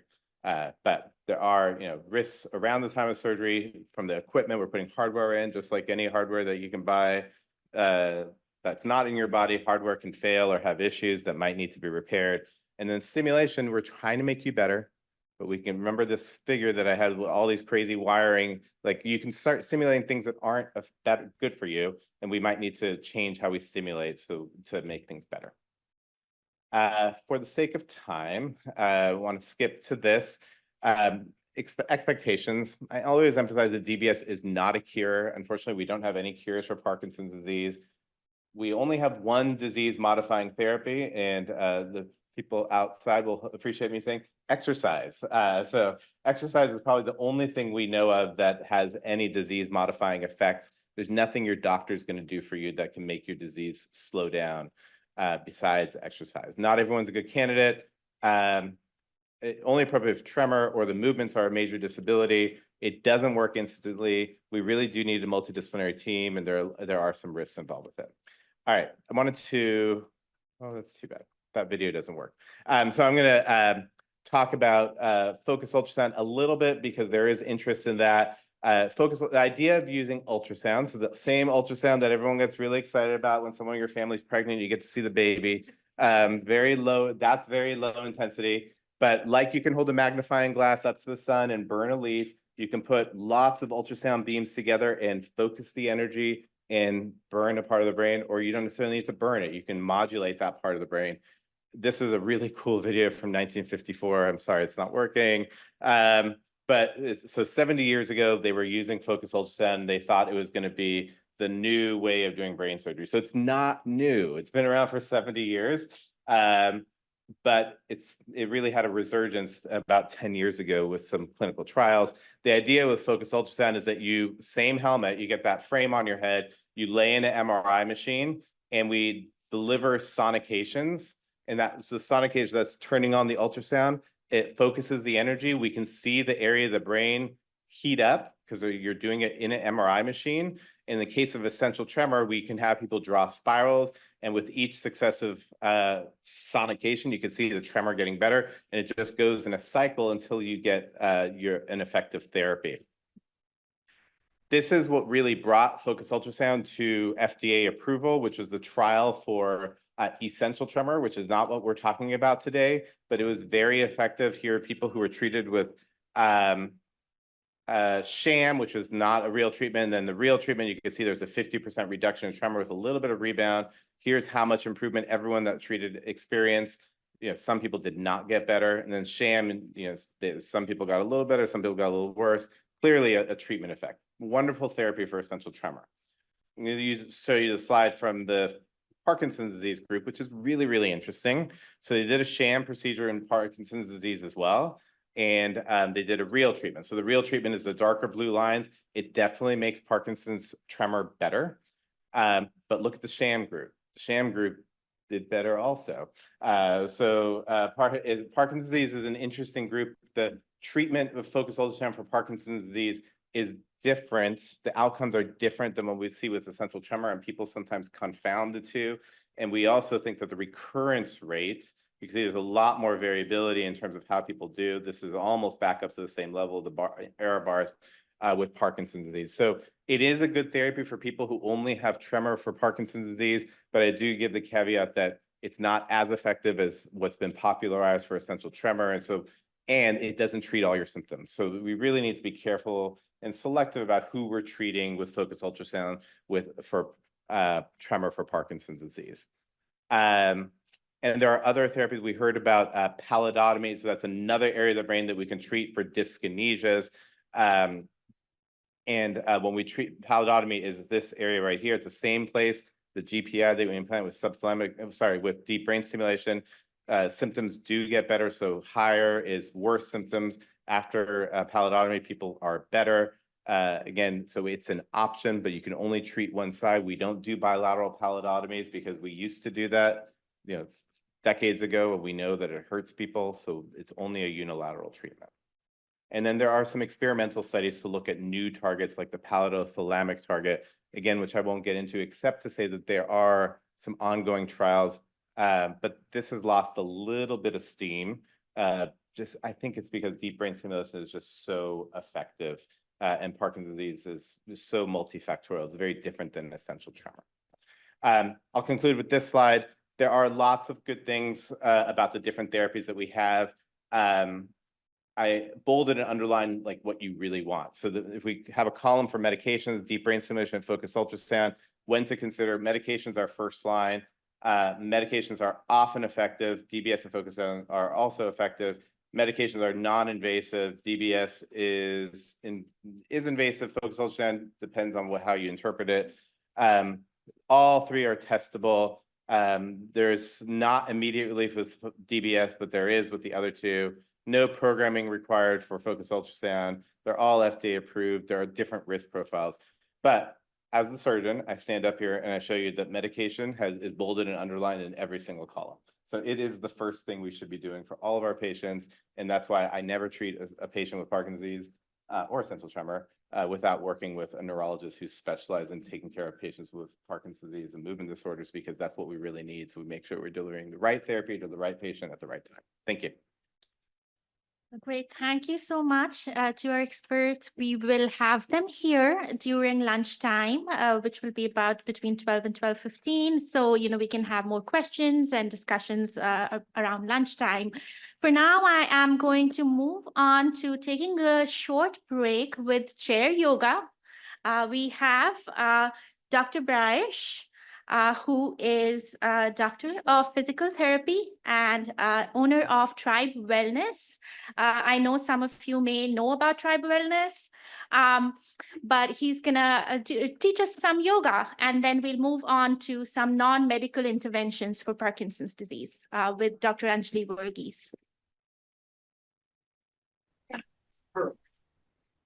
Hey everybody, Mike Braish. I'm a physical therapist, and I spend most of my waking hours, 6 or 7 days a week, thinking about and finding ways to help people with Parkinson's. So I'm excited to be with you here today. We're going to do some chair yoga. Why chair yoga? Because we have a big group. Why do I want you to stay in the chairs for chair yoga? Because these chairs are on wheels. You know what I mean? So I don't want you using them for support. It get a little dicey. But we know exercise is the only thing that slows the progression of symptoms. And we know there are a lot of ways to exercise. This is a simple and accessible form. So all I want you to do is spread your chairs out a little bit. And I want you to whack each other if you reach an arm out, if possible. And if you can, try to scoot your hips towards the front of your chair. And you might say, well, hey, man, I'm somebody that has balance impairments. How do I work on that? It'd be better to work on that in standing. But again, we got chairs that aren't as support. We got some wheels situations, so we want to be safe. And people ask me, what's the best type of exercise for somebody with Parkinson's disease? I usually say there are two kinds. One, the kind you can do consistently, because consistency matters more than any single workout you have. And two, the second kind is the one you do safely. So that's part of why we're doing chair yoga today. If you like it, great. If not, don't worry, we got a bunch of other ways to work out. But we'll sit up tall. And one of the real gems of yoga is deep belly breathing. So you can just put your hands on your belly to start. You can find a spot on the wall, kind of focus on, or close your eyes for a moment. And what I'm hopeful we'll do is some slow, deep breathing. So as you breathe in, try to breathe in through the nose slowly and feel your stomach expand out against your palms. And as you exhale, try to make it even more slowly. Feel those palms just fall back towards your hips and towards your spine. Try to breathe in for a slow 3 or a 4 count. And try to breathe out even more slowly, like 4 or a 5 count. Because what we're doing here alone, just this deep belly breathing, is linked with slowing down your heart rate and reducing the stress response the body has. And a lot of people I see in physical therapy or in our group exercise programs for people with Parkinson's, if they're feeling a lot of stress, those symptoms they experience tend to spike over the short term. And something as simple as just coming back to your breathing, that alone can be an accessible form of medicine. And let's try to couple that breathing with some movement here. So we can put your hands on your knees or on your thighs. First, just sit up really straight as you can get. And then we'll roll the shoulders back and down. And let's do a few big circles here. We'll breathe in slowly and out even more slowly. We're doing some big shoulder rolls. Why are we doing big shoulder rolls? Well, hopefully it feels good. That's one. Another, it's easy to do. One more is when you think about the postural impairments that come with Parkinson's disease, that rounded shoulder posture, forward head posture, what I like to call the Mr. Burns posture. If any of you ever used to watch the show The Simpsons, Mr. Burns had this nice rounded posture. We're trying to fight that, and these big shoulder rolls, one easy way to get out. Take one more big shoulder roll. And then let's anchor your hands on the knees, round out your spine towards the back of your chair. We can tuck the chin in towards the chest. We can hold this for a slow, deep breath in and out. Do another one. In and out. How about one more? In, out. Slowly, keeping our rear ends in the chair, we can start shifting forward, bringing the chest forward, folding forward. We can peel the head up little by little, push the chest out, and look up. We can hold it here for a few slow, deep breaths. In, out, in, out. We could pick it up a little bit. We could round out the spine towards the back of your chair. Take a deep breath in. And we can start diving the chest forward and peeling the head up, breathing out little by little. What we're doing here, we round out the spine one way. As we fold forward and peel the head up, is we're promoting more mobility in the thoracic spine, the mid-back, the upper back. And we know that gets stiff for everybody from normal aging, but we know for people with Parkinson's disease, it's even more stiff. And the general rule I find with exercise and with physical therapy, occupational therapy for people with Parkinson's especially, is if something presents as a problem, we can try to embrace that challenge and work on it with repeated practice. So if you're feeling stiff, hopefully this is one more tool to help you fight back against that stiffness. About one more of these.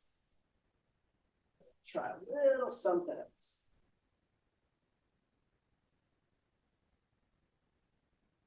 Meet each other here, sitting up nice and tall. Let's get a little bit crazier, just a little bit. Take your right arm, forearm, and put it across your lap if you can. Forearm across your lap. We're going to get a little crazy. And what we want to do here is we want to engage that right forearm with your lap. So push that forearm down into your legs. And we're going to take the left arm here. We'll start out hanging it at the side. I want you to activate that left arm. Feel those fingers spread. We're going to twist to the left. We're going to reach up towards the ceiling. We're going to look up and we're going to hold it for another slow, deep breath. In and out. We had a panel of speakers earlier. Let's fold forward and we'll do this again. And in that panel, Dr. O mentioned one of the key themes for exercise and physical therapy, which is large amplitude movements, big motions. And here we've got a large amplitude reaching motion because we know movements can become rapid and small and automated. But we can take control of that to some extent by slowing down at times with mindfulness-based exercise like yoga and doing big, slow reaching motions. Or I love the old Chinese martial art Tai Chi, and you're all invited. Next Saturday is World Tai Chi and Qigong Day. I'm hosting the 10th annual version of that for Dallas at Clyde Warren Park. It's a free event. Let's get the other side while we're hanging out. Your left hand to the left. Engage that forearm into your left. Right arm hangs, and then we'll reach and twist. So you could say slow, gentle, mindful forms of exercise like yoga or Tai Chi, which are really heavily researched for people with Parkinson's disease when it comes to working on balance and postural control. Or a research group I used to run here through UT Southwestern, which was looking at boxing training, non-contact boxing. We also use a lot of big amplitude movements. And those are key ideas of programming that we have at Tribe Wellness, which is my clinic in Richardson, where we really work night and day to try to help people with Parkinson's disease feel the benefits of exercise and see that you don't have to do this stuff alone. Moment for one more type of motion here. One more. So again, we'll sit up tall, meet you in your chair here, sitting up tall. And with this one, we just got to be a little careful we don't whack each other. Okay, because it's a friendly place. We're here for learning. How about we breathe in as we reach the arms up, spread those fingers, reach up, push the chest out, look up. Let's hold it here for a few slow, deep breaths.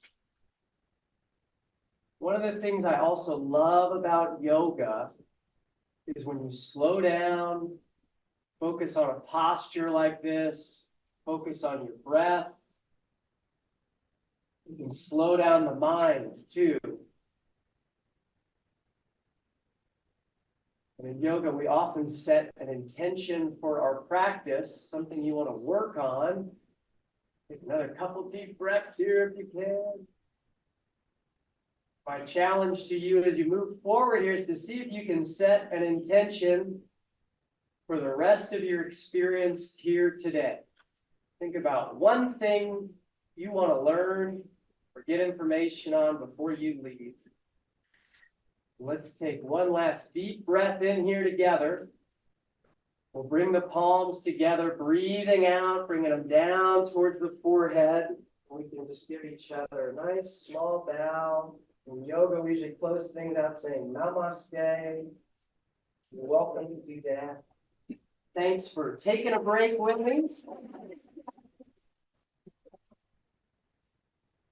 If I can be helpful, I'll have some business cards and be around, but enjoy the rest of your symposium.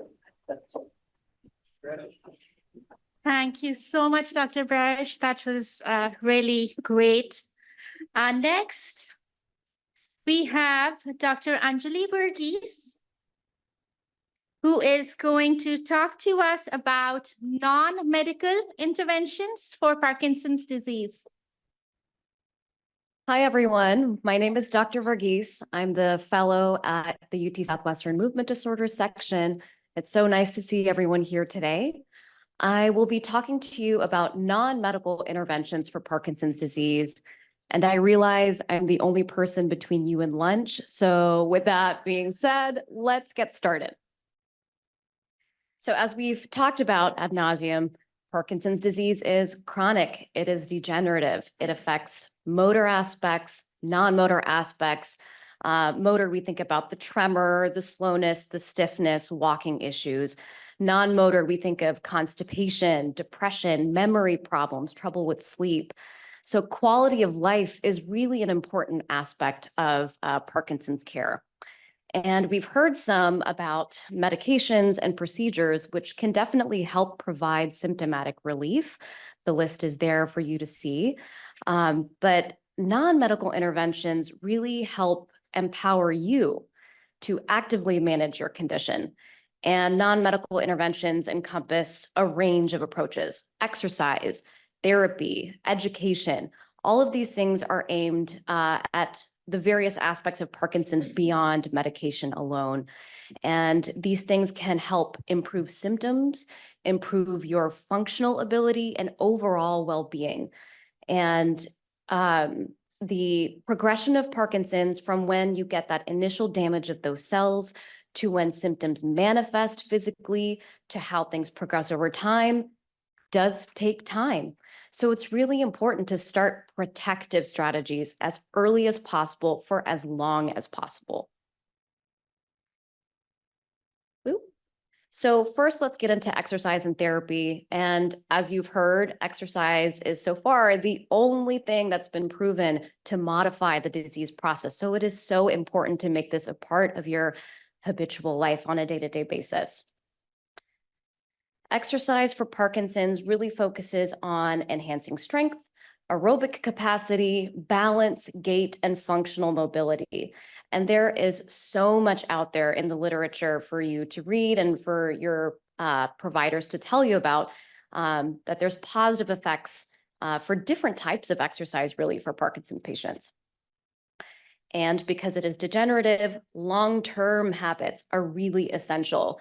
Otherwise, it's great if you take a course, or it's great if you do PT that's prescribed to you, but really you can lose those gains quickly. So it's important to create those habits and make them a part of your lifestyle. This is a flyer from the Parkinson's Foundation, which is a really great resource, and I'll give you the link later. But this shows the different types of exercise that can be helpful: aerobic activity, strength training, balance and multitasking, and stretching. So looking at aerobic therapy, you want to try to do this 30 minutes at a time, maybe 3 days a week. Strength training, 2 to 3 days a week, about 30 minutes at a time, but probably not consecutive days. Balance and agility, those are things like weight shifting, large movements like yoga, tai chi, dance, and boxing, which I'll touch on. And stretching, deep breathing, dynamic stretching before exercise. But with these things in mind, on average, you want to try to aim for 150 minutes of moderate to vigorous exercise per week. But it's also important to modify and progress your exercise routine over time, as your disease also changes over time. It's very important to keep safety first. Exercise during on periods, and it's safe to exercise with someone with you, and ideally to have a trained professional help guide you through this, such as a physical therapist, like the wonderful Dr. Brach. Physiotherapy, or PT, has shown improvements in things like walking speed, in endurance, freezing of gait and balance, as was mentioned earlier, and mobility. And PTs are really integral members of the multidisciplinary team that's needed for Parkinson's. They're uniquely trained to form an exercise routine for specific impairments. And not only could they do that, they can give you feedback to help make you aware of how to exercise most effectively and safely. They can help educate you and support you through many different types of techniques. So this is a video from the Parkinson's Foundation of a woman describing her experience with physiotherapy.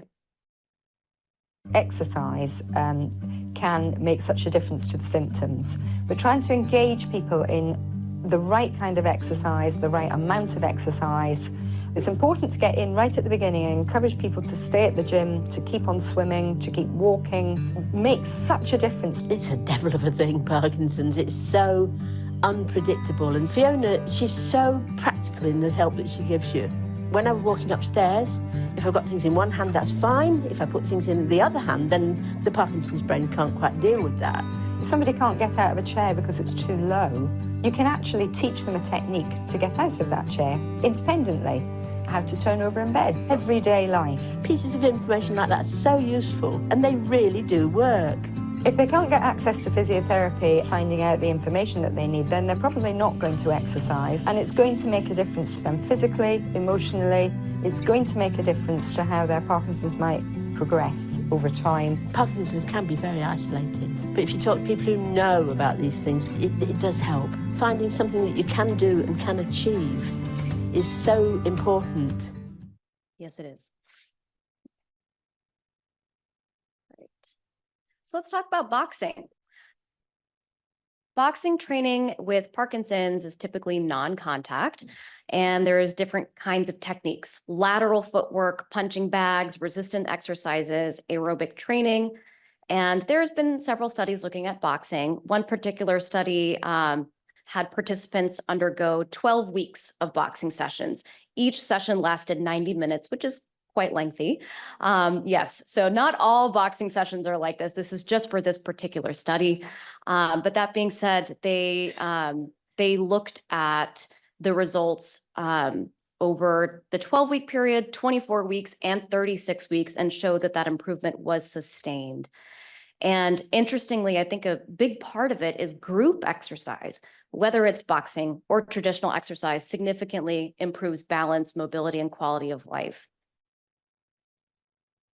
So this is one particular organization. Again, please feel free to do your research and find different resources that are best for you. This particular organization, Rock Steady Boxing, I think they have a few locations in DFW, and they have a brief overview on how they do. There is currently no cure for Parkinson's. The only thing shown to slow the progression of Parkinson's is forced intense exercise. My name is Michael Reeder, and I'm a trainer at Rock Steady Boxing. Rock Steady Boxing is a non-contact boxing program for people with Parkinson's. We work a lot on balance, strength, coordination. We combat low voice syndrome, which is commonly associated with Parkinson's, so our class is loud. 3, 2, 1! When they come into the gym, they're not someone with Parkinson's, they're a fighter. A big issue with people with Parkinson's is apathy. And they come into the gym and they're smiling, they're laughing, they're loud, they're happy. It's a built-in support group. These people are fighting Parkinson's, and they're treating it like it's the fight of their lives.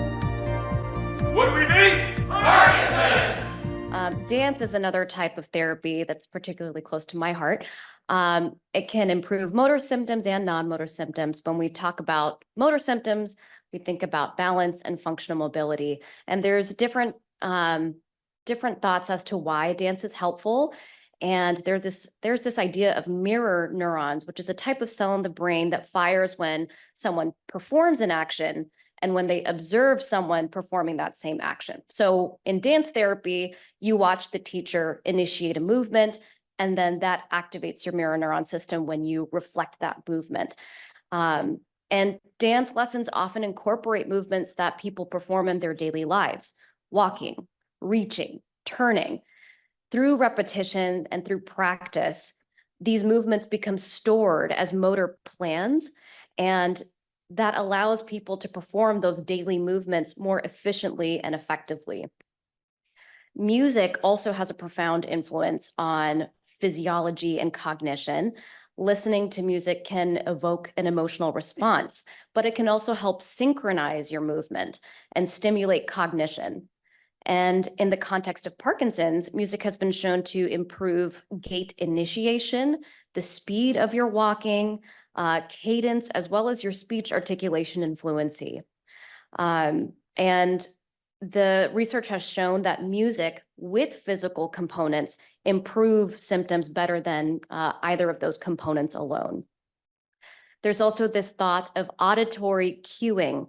Auditory cues, and in this context, like the beat of music rhythm, can bypass dysfunctional circuitry in the brain and activate alternative pathways for movement control.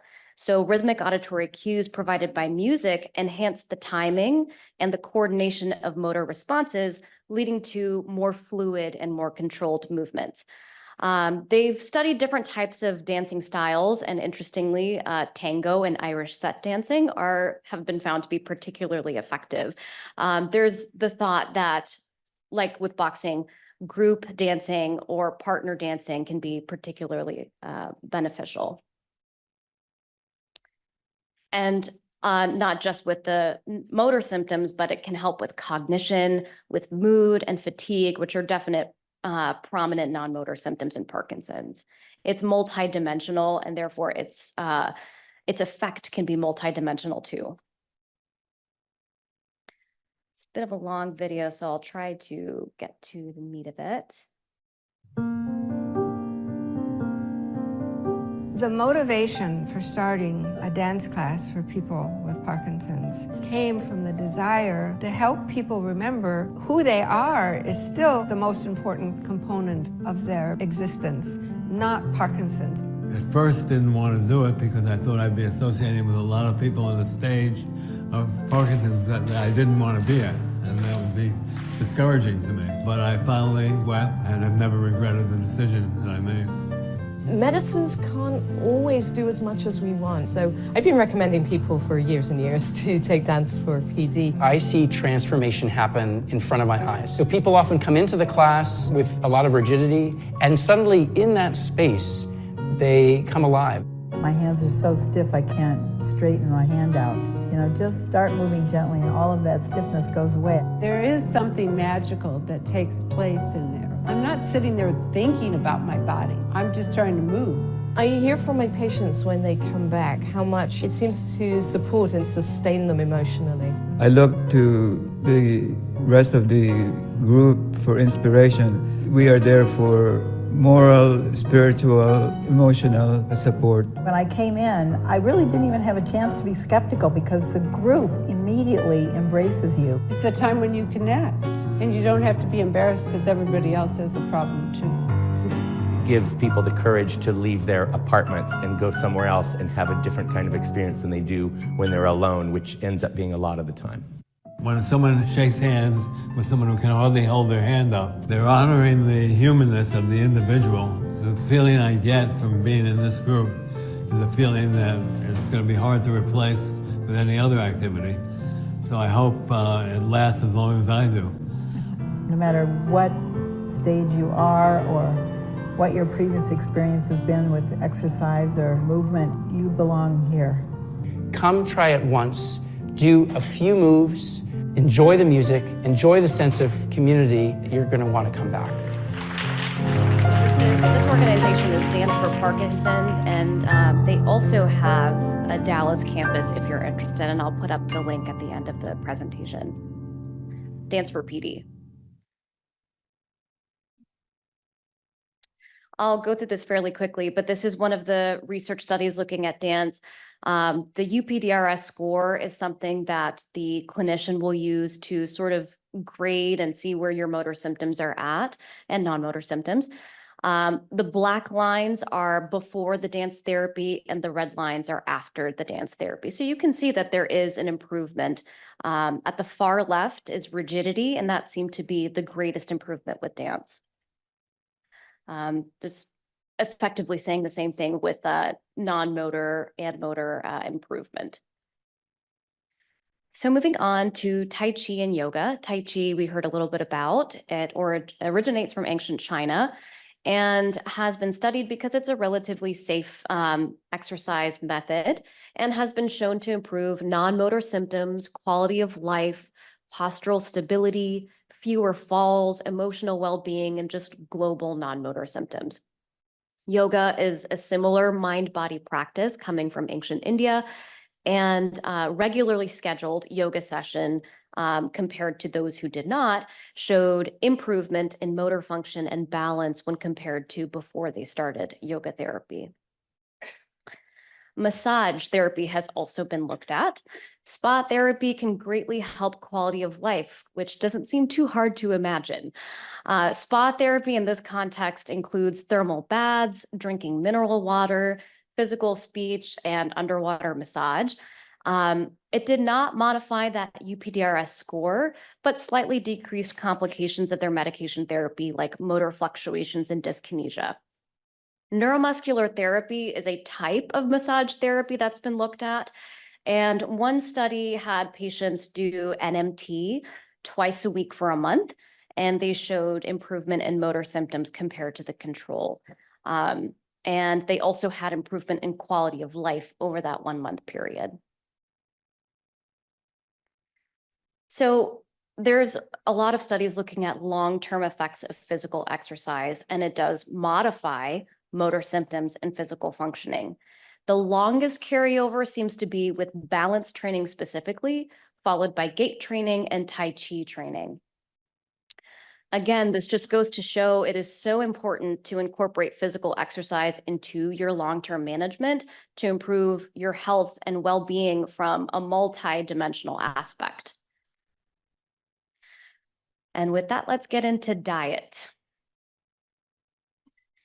So as Parkinson's progresses, motor and non-motor symptoms can affect what you eat and how you eat. Some of the non-motor symptoms that you may face are low sense of smell, constipation, issues with thinking, and depression. All of that can affect the way you eat. And not just that, those symptoms plus your physical symptoms like tremor, balance, can increase your metabolic demand. So your body just has a higher need for nutrition. Because of the nature of the disease, it also affects your gut and the neurons in your gut.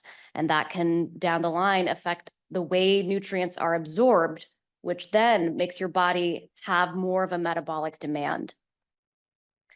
Levodopa requires that there is adequate and predictable quantities in the brain in order for it to work well. It's absorbed in the same part of the gut as food protein is. So this is why you may have heard that taking levodopa at the same time as eating a protein meal may mean that less medication is absorbed. So it's important, if you can, to try separating it about 30 to 60 minutes before or after you eat. That being said, that can cause nausea, so you can combine it with a low protein or no protein snack like crackers or toast or oatmeal, and maybe save the higher amounts of protein for dinner when it's more important for the medication to work as well, just timing that. Delayed gastric emptying, which means the stomach takes longer than usual to empty its contents into the small intestine, and constipation are a huge part of Parkinson's disease. And the thought may have crossed your mind either today or in your clinic visits, why do these people talk about poop so much? It's because gut health is so important, not just to the disease process itself, but how we treat the disease. And we've heard that the loss of dopaminergic neurons can occur in the brain, but also in the gut. And this can in turn lead to constipation and gastric emptying. So that can be from the disease itself. It can be from the types of food you eat and the levodopa treatment. There's also a thought of inflammation from bacterial overgrowth. So I've highlighted inflammation and constipation because these are things that you can address with your diet. So some protective diets that have been looked at are the Mediterranean diet and the Mediterranean DASH or MIND diet that have been shown to be potentially protective. And they help both motor and non-motor symptoms, possibly because they are high in antioxidant properties and anti-inflammatory properties. And they are also high fiber. So a gut microbiome that doesn't have fiber has higher cytokines, which are like messengers in your body's immune system, and cause low-grade chronic inflammation. And a high fiber intake supports that microbiome, which helps in the improvement of constipation. These are the food pyramids for the Mediterranean diet on the left and the MIND diet on the right. And because of time, we'll go through this fairly quickly. I encourage you to look this up on your own as well. And I have links at the end. Let's talk about cannabis. Cannabis has received growing attention over the past decade, largely in part because the legislation is changing in the USA and across the globe. So there's been quite a few questions in clinic about it. Cannabis has over 80 active chemicals, but the two of concern are CBD and THC. And these two chemicals can interact with CBR1 and CBR2 receptors, which are found throughout the body, but also in the brain. But as of now, the only FDA-approved cannabis-based product is Epidiolex, which is for seizure disorders. So nothing yet for Parkinson's disease. Well, what does the research show? So there have been research studies looking at the subjective or from the patient point of view, and some patients feel like it helped with their motor symptoms, with memory, mood, and fatigue. But when looking from an objective, practical point of view, the data is a little bit mixed. There's some varied outcomes. Sometimes there's tremor and mobility change, but that wasn't really sustained. And they've looked at different formulations of cannabis, different dosage, and still there's been conflicting results on what it truly does to motor function and dyskinesias. There's thought that CBD can help with psychosis and with REM behavior disorder. That's the acting out in dreams or the vivid dreams. But it's important to note that those compounds did not include THC, which are the more psychoactive parts of cannabis. And while it may offer potential subjective benefits, there are side effects to be aware of: confusion, hallucinations, amnesia, anxiety, GI upset, cough, and dizziness, which are all concerning symptoms for someone without Parkinson's, but perhaps doubly so for someone with Parkinson's that may be experiencing some of these things already. So as always, please be aware of these adverse effects and discuss with your healthcare provider. So in summary, physical exercise, whether it's aerobic workout, PT, dance, stretching, it is crucial for managing your symptoms. It helps improve your mobility, your balance. The only thing that's been shown to modify the progression and the process of Parkinson's, and it helps your quality of life. As far as diet's concerned, the Mediterranean diet and the MIND diet can offer benefits because they are anti-inflammatory, nutrient-rich, and they promote brain health and high fiber as well. And all of these things give you autonomy. Incorporating these lifestyle changes give you the tools to help manage your condition. And yes, medications and procedures play their role, but lifestyle interventions really give you more control over how you control your disease process, and they're complements to medical therapies. So here are some of the resources that I listed in my slide. Parkinson.org is for the Parkinson's Foundation. It's a wonderful website. They have general information. They have online classes, YouTube classes, Rock Steady Boxing, Dance for Parkinson's, LSVT. Healthline.com has good information on the Mediterranean and MIND diet. But also there's just so much out there. So I encourage you to do some research and talk to your providers. Thank you so much for your time. Thank you so much, Dr. Paratin. We are now going to open this up to questions. So we'll be passing on mics, and if you have questions, please raise your hand and pass the mic on. My question is directed to the first speaker. Have you found a correlation of Agent Orange and Parkinson's? The question was Agent Orange and Parkinson's. So you asked, have I found a relation? So I haven't specifically looked historical exposure. The Department of Defense has looked many times, analyzed people who were exposed and subsequently developed a lot of diseases, among which are Parkinson's. For decades, or for many years, Department of Defense and VA said, no, we're not seeing good enough evidence for that.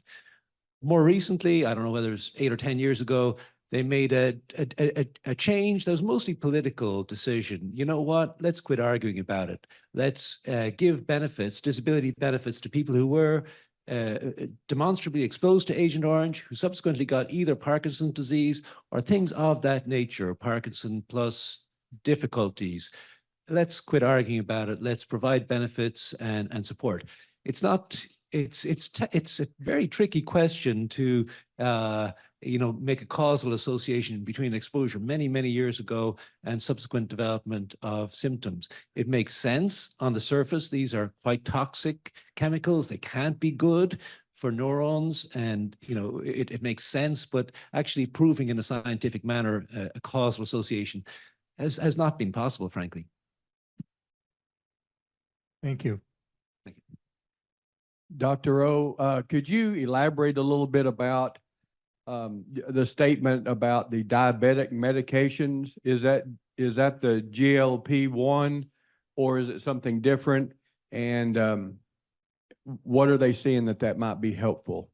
Thank you for the question. So yes, I was talking about GLP-1 receptor antagonists that have been they're not working through a diabetic mechanism. These medications, which were initially developed and found to be helpful for managing your blood glucose, for example, have many ramifications, many effects on many biochemical processes. And in lab-based studies and based on theory about nerve cell maintenance of health, there was thinking, hey, these could help Parkinson's. So there were initial studies, what we call phase 2 studies, that looked at that and seemed to show a benefit. So now it's going on to larger studies. The way to do these studies is get hundreds of patients, half of them get the real deal, or some of them get the real deal, some of them get dummy drug, and follow them for 6, 8, 12, 18 months, something of that nature, and measure how they do over time. That study's wrapped up, actually, it's completed. I just haven't seen it hasn't been published yet, the final results on whether those GLP-1 drugs change the trajectory of Parkinson's disease. We'll find out, before long. And they may, if so, they may become FDA approved, and we'll be recommending them for people with Parkinson's disease. So the clinical trial was just published in New England Journal of Medicine using one of the GLP-1 agonist. And they compared the patients who got the medicine versus who received placebo. And the patient who received the intervention, they did have better improvement, but the degree of improvement was not clinically meaningful. So basically, what we have to see is we do this scoring system like UPDRS, and then we see if there's an improvement in those scores. So yes, with that group, like who received the medication, there was an improvement, but the improvement was about 3 points. And for someone to say that they are receiving clinical meaningful improvement, it should be more than that, where we can actually see that in daily life, it will be impactful for them. So I think more studies will be needed, but at least this trial did suggest that the group improved better compared to placebo. But as of now, yeah, I don't think we'll recommend that. Based on that. At this point now. I have a question. I knew nothing about Parkinson's until my dear husband was diagnosed. And what I have found in my reading, I just need you all, number one, everybody's dopamine level decreases with time. It's my understanding that Parkinson's is brought on by a lack of dopamine. And then my question is, would you all explain, A, what is dopamine? And B, is there any way that any work is being done to put like a fake dopamine in the brain? I'm still confused about that issue. Thank you for the question. So dopamine is a neurochemical. It's a small molecule that's released from one neuron to the next neuron. In the normal healthy brain, the normal release of this dopamine helps maintain behavior activity of the circuits. Now, dopamine is not the cause of Parkinson's disease. what happens is the disease process, and I've talked about what I see as the central part of it, a peptide called alpha-synuclein misfolding, that'll cause injury to neurons, among which are the dopamine neurons, and then the loss of dopamine results in the physical symptoms, including the tremor. And then you said, can we give a fake dopamine? Yes, that's what we do. We give the levodopa, is a precursor, it's turned into dopamine. We give dopamine agonists, which are fake dopamine. They stimulate the neurons as if they were dopamine. But it's not quite natural. It's not quite physiologic. It doesn't get the circuit behaving in quite the normal way. It gets it pretty close early in the disease, but it doesn't actually. The more underlying or fundamental problem is the nerve cells are deteriorating. It's not just a chemical dopamine deficiency. There are other peptides involved, other circuits involved, and dopamine is fairly central for improving what we call the motor symptoms, which are so prominent, but it doesn't get at the whole picture. Hope that answered your question. I have a question. So I have mostly balance and freezing issues. Is there anything that helps with that? I don't have a tremor. Is there anything that helps with balance and freezing? Thank you for the question. So the question was balance and freezing are, they're less responsive in general to the pharmacologic or medication treatments we have. Sometimes they're helped partially, so we certainly work with the medications to optimize the medications, and with luck, balance and freezing can be somewhat better, but regrettably, it's not a symptom that improves as predictably as some other features of Parkinson's disease. We use physical therapy, we use gait aids, we use techniques to adapt for safety. That exoskeleton type device, I think that's an innovative device to help with the freezing. There's some research goes from really very innovative to the borderline with, kind of crazy is, for example, there was a group, I think it was Japan, who had a kind of like a suit, a pilot suit that when you lost balance to a certain extent, would kind of blow up, inflate so that you wouldn't, so that you wouldn't be injured when you fell. So there's things happening, but it's been a difficult problem. I'll just say there are, and I'm not the expert in this, but there are walking aids like canes and walkers that have lines and visual cues. There's other ways, strategies that people use to address gait and freezing issues. Balance is, separate, not separate, but related. But there are some physical therapy based cues that could be used to assist with that. Studies were done and some studies were done in neuromodulation with DBS, but again, with different targets, but they didn't really prove to be beneficial for a majority of the patients. And more recently, spinal cord stimulation has been tried for freezing and balance problems, but again, some benefit, more studies are needed. So definitely a lot of efforts are going on because we all realize this is one of the major problem which needs more research. And but as at this point, I think as they mentioned, like therapy and then aids are being utilized. So my husband was diagnosed in January 2020 with Parkinson's disease. At that time, the neurologist had a DAT scan done and said that he had Parkinson's disease. However, he doesn't respond to the medications like other people do. So could he have been misdiagnosed or a different form of Parkinson's? Or I know that we saw Dr. Sharma once and we've seen Sarah, and she said, my husband was taking the meds hit and miss because it wasn't really helping him.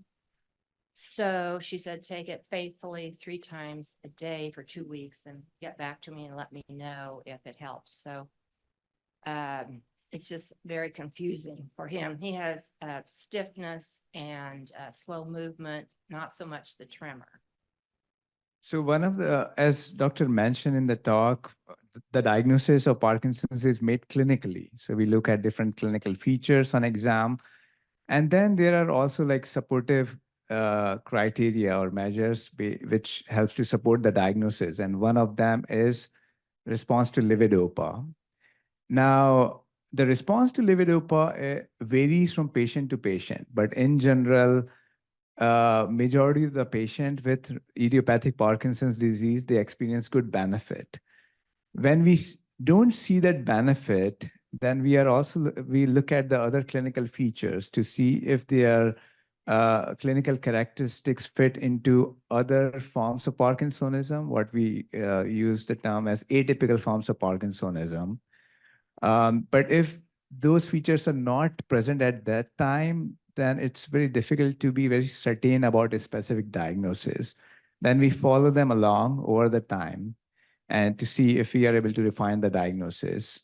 Now, I think in his case, if there could be different reasons for not getting good benefit from levodopa. I mean, one possibility is whether this could be some other forms of Parkinsonism, or there could be other factors which can impact the effect of levodopa. For example, poor absorption of medication, or maybe the dosing is not adequate for him. So those kind of things. So we can, definitely discuss that further. Do you have any other thoughts? Okay. So first of all, thank you for this presentation. And it's really refreshing to hear a surgeon recommend a medical treatment first and foremost. So that's very nice. So Dr. O, I was really curious when you talked about the cascade effect of the alpha-synuclein misfolding and how it accumulates and possibly infects, other neurons. I'm just curious, what's the state of research? It seems like it's kind of like a prion effect of the protein. So what's the state of research on interrupting that mechanism of action, or otherwise insulating healthy gastrointestinal neurons or coronal, neurons from infection? No, I think it's a key question that, like the questioner asked, this protein, which is normal part of your turnover of your processes of every neuron, it's generated, used, recycled, and it gets misfolded, accumulates, and persists, and therefore stimulates others and spreads. How do you stop the process? And I think of it's like a slow forest fire working from one neuron to the next across the system. And people are working on immunotherapies, antibodies. Antibodies attack your viruses or bacteria, something like that. And you can create antibodies using a test tube and introduce them into the body that are against this misfolded form of this alpha-synuclein. So that's been an area of research for a number of years. I was very excited about it a few years ago. Unfortunately, the research on that has not panned out. There are a lot of possible reasons for that. Antibodies in the body or even in the spinal fluid don't really get to the target area and have the effect we're looking for. It's been kind of disappointing, not giving up on it yet, but it's been disappointing. Another thing, which is probably more promising, I think now, is nanomolecules, graphene-based nanomolecules that can be designed that are so small, they'll get into everywhere, essentially. And if they're customized to block the spread or further expansion of these misfolding, spread, it may act like a break on the burn process going across. So the number of, so if you stop the fire, that's good. Ideally, then you'll be able to, retroactively, fill in the, burned tissue beforehand in some way. That's another area of research. But stopping the burn is the first question. And as Dr. Pradian said, we haven't made a whole lot of progress in that. It's a tough question. People say, you put a man on the moon there, pretty easy. Like but it's a very difficult problem, getting into the neurons in the brain, treating just the ones you want to impact and not doing any damage to other areas. It's just been an intractable problem. Okay, we're going to take one more question for now, and then, we're going to be going into lunch, in a while. So our experts are going to be here, so we can have more conversations with them then. But I'm going to let one question. I'm afraid I have two questions. That's great. I always have to throw a kink in something. One is, I've not heard any mention of eye-hand coordination. as well. You talk about tremors a lot, and obviously tremors have something to do with eye-hand coordination, but nothing specific for those people who were athletic and suddenly no longer are athletic. Don't be passive like nobody can answer this now. Okay, so if I understand the question correctly, you're talking about the effect of DBS there. I'm talking about the effect of Parkinson's. Oh, the effect and of, how eye-hand coordination is it a symptom of Parkinson's? Okay, Should the got it. medicines address that? Is there a different medicine that, that would address an eye-hand coordination for golfers, for tennis players, for athletes of any Right, sort? yes. So patients with Parkinson's, yes, they can have difficulty with coordination. That's associated with like slowness, stiffness, and then they can have impairment in dexterity of movements that affects their coordination. Usually the medications which helps patients with stiffness and slowness can have some degree of improvement with that, but the degree of improvement varies. Now, we see patients where they can have tremor, they can have slowness, and when they get the medication that responds well, but some of the aspects of coordination that does not respond well. And again, that has to do with like different circuits involved in the hand, the hand-eye coordination. But in general, we do see some degree of improvement. In some patients, they can have a good degree of improvement. We often hear that, they're like golf, you mentioned. I have had patients who are golfer and they can experience good improvement in their symptoms when they're playing golf. But then on the other side, we see that they are not seeing much of the difference. So so there is a variability in terms of response with the coordination part. One other question. My husband's a candidate for an implant for spinal cord stimulation for pain and, for lower back issues. Is there someone that we should specifically coordinate with in the neurology department before pain management goes ahead with doing any kind of implant? In general, yes. I mean, if someone has Parkinson's disease, they should be seeing a neurologist on a regular basis. And I think especially if you're beyond the initial stage of Parkinson's disease, seeing a movement disorder specialist is helpful. But specifically related to the spinal cord stimulation and its potential effects on Parkinson's disease, I don't think you need a neurologist input on that perspective. There have been, as was incidentally noticed, some people report some improvement of symptoms, but it's not, we don't actively program a spinal cord stimulator for Parkinson's symptoms. But is it contraindicated? Not in any way? contraindicated. No. Okay, so we're going to start with our second session here. I hope everyone had a great lunch and got to meet other people and have conversations. That's what we really do want from the Total Care Program and all of these events that we do, that we also build community and sort of learn from each other and can share resources. So I hope we were able to do some of that here. The second session is going to move a little bit away from medical stuff and really talk about challenges, experiences of living with Parkinson's disease.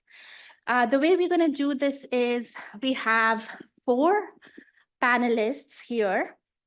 We have Dr. Karen Brewer-Mixon, who is going to be facilitating this session. And we are so lucky to have her here with us. She is a clinical neuropsychologist with clinical teaching, supervisory, and administrative duties in the Department of Rehabilitation Counseling in UT Southwestern School of Health Professions.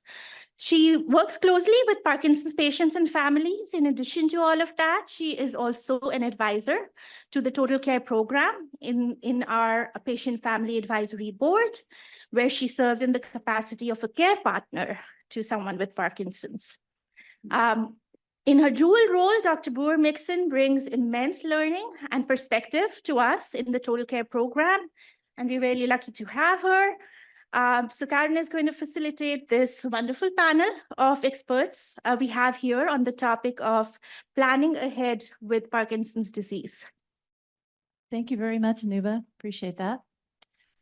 So what I would like to do is first I want to introduce the panel.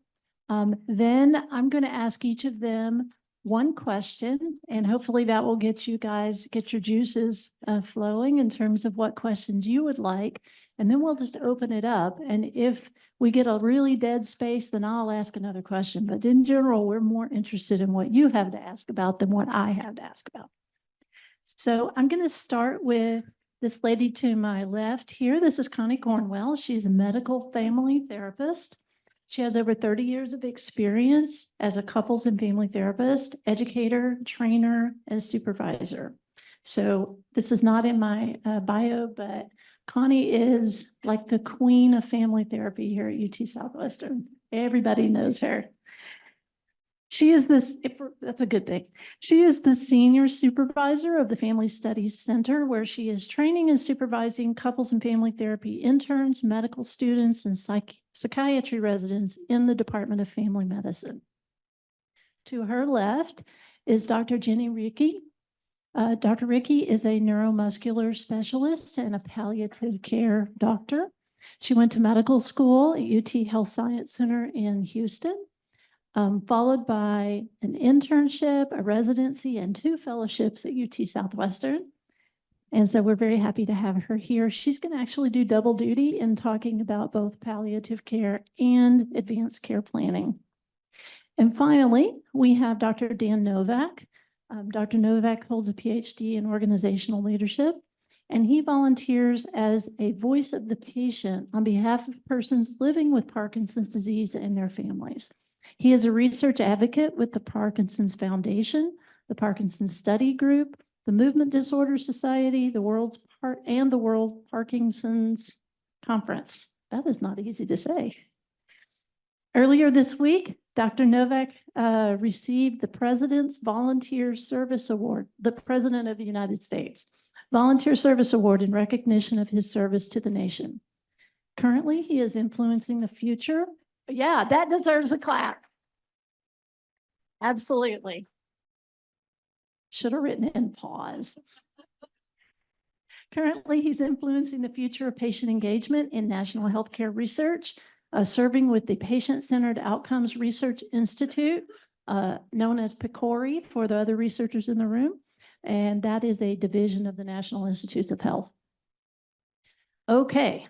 So I'm going to start with Connie because she's closest to me, and she's going to be addressing planning and the emotional aspects of that. So my first question, Connie, is why is it important to consider emotions when planning for Parkinson's?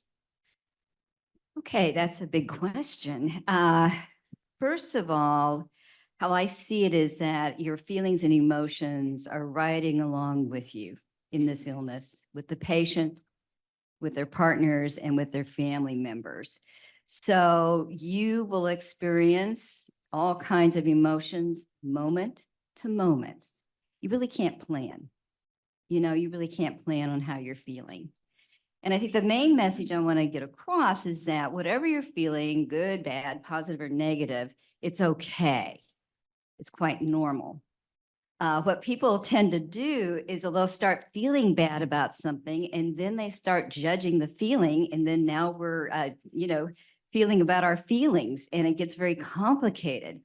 The main thing to remember about emotions is just to experience them so they can be released. Don't hang on to them, because in the next moment will be another emotion, and another, and another, and another emotion. So as a family therapist, I describe it as this illness is an uninvited guest, okay? And like with most guests, they can be polite and nice and maybe quiet, sitting in the corner. And the next moment, that guest can be outrageous and screaming and hollering and needs all kinds of attention. And that's kind of how it works with illness, acute or chronic. And so, one of the things I remind people in dealing with chronic or acute illnesses, especially with Parkinson, is to remember that it's going to go through all kinds of phases. And sometimes it's going to need a lot of attention. But don't forget, in the course of that, to take care of your relationships. I've worked with couples where the disease has been so predominant, they failed to take care of the relationship. And then the relationship begins to suffer. So it becomes a balancing act. How do I address this chronic illness, which is scary and it may end up killing me? And how do we still live and take care of our relationships with our partners, our spouses, and our children and our extended family members? It's a real balancing act.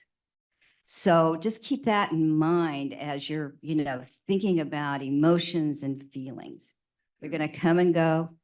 Just honor them, be with them. And in being with them, you may need to talk to someone, talk to a therapist. You may be an artist who needs to paint and draw. You may need to be a musician and play the piano, or all kinds of outlets for you.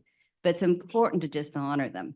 Because what I tell people is that this is one thing I want you to remember. You are not your emotions. You are not your feelings. They are not who you are. Okay, so now y'all know why I said that about her, right? Okay. Next, I have a question for Dr. Ricky. Actually two, but we can come back to you if you prefer, and that's up to you. I mean, I can ask you one now and then we can come back to you. So let's start with palliative care. If you could just kind of explain what is palliative care for Parkinson's? So palliative care has been around for quite some time, but has been more closely tied to other diseases. Specifically, if you've heard of palliative care, it's probably because you know someone with cancer who's seen a palliative care physician. Palliative care in neurologic illnesses is a newer field, but it's been recognized that patients who have neurology problems often have a lot of symptoms. Some of these symptoms are managed very well by our movement disorder physicians, who some of you might see, but sometimes there's other symptoms that aren't quite as well managed or just aren't looked for. Specifically, things like emotional distress, spiritual distress, also things like maybe we don't have enough care in the home. And so one of the things that I do with, I have a social worker in my clinic as well, is we look for these gaps. It is important to know, and one of the things that I hope, if you remember one thing for me, this is what I want you to remember. Palliative care is not taking away care. It's the addition of care. Patients I see continue to follow with their movement disorders physicians, and we're just an extra layer of support. That's very helpful. Okay, next for Dr. Novak. If you could talk with us for a minute about folks who are thinking about work or retirement or those sorts of issues. What do you have for us for that? A lot. First thing I did when I was diagnosed was I asked if it was going to kill me, or was it going to kill my kids? And so one of my first recommendations is that you figure out what that means to you. One brief advertisement is Parkinson's Foundation. For those of you that have Parkinson's, you can get a free genetic test, Parkinson's Foundation, and a genetic counselor will call you and talk through it and tell you what it means to you, tell you what it means to your kids. So that's one of the first things I recommend. The second thing I ask somebody is, do you have benefits to your current organization now? If so, go find out exactly what those are, and if they include long-term disability, short-term disability, and things like that. Because even if I'm not, the minute I've taken levodopa, I'm not eligible for long-term nursing care, buying a package. It's too late if I don't already own one then, because they'll go back and say you were already diagnosed with Parkinson's. But short-term disability, long-term disability, if your employer or your company has that in their benefits, you need to go make sure you're paying that and make sure you increase it as much as you can, because all you have to do is make it 1 year from when you start paying that policy to before you file a claim. And then you can go into your benefits office and say, I need to file short-term disability. They'll give you 90 days, come back again, file long-term disability, and that package will pay you for quite some time. Will pay you for some time after that. And so I was able to take mine, short-term disability for 90 days, and then long-term disability. In my case, I was diagnosed at age 51. I was able to keep that long-term disability for till I was 65. And then of course the other answer is Social Security, and you'll want to, when you are declared disabled by your physician, you will want to start your process for Social Security disability, because that will take you a year or two of rejections and refusals before you finally get that approved. And you'll need qualified help to help you with that. And you can call the 1-800 number for Parkinson's Foundation, They have two firms they work with that will help you through the logistics. You don't need a lawyer at first. You need logistical help for mountains of paperwork and getting the process going. And then at some point they'll hire, if you end up face to face with a judge, as I did, then you need a lawyer who will tell you things like, don't use multi-syllable words as you talk to this judge, because they'll think you're competent if you do. So, and don't talk about research. Those are the things to check into on the financial side. Short-term disability, long-term nursing care, if you're eligible for that. My take on long-term nursing care is a lot of people may end up needing it, but it's actually, this is Dan's opinion with some data behind that. It's actually usually not very long that you're in need of long-term nursing care.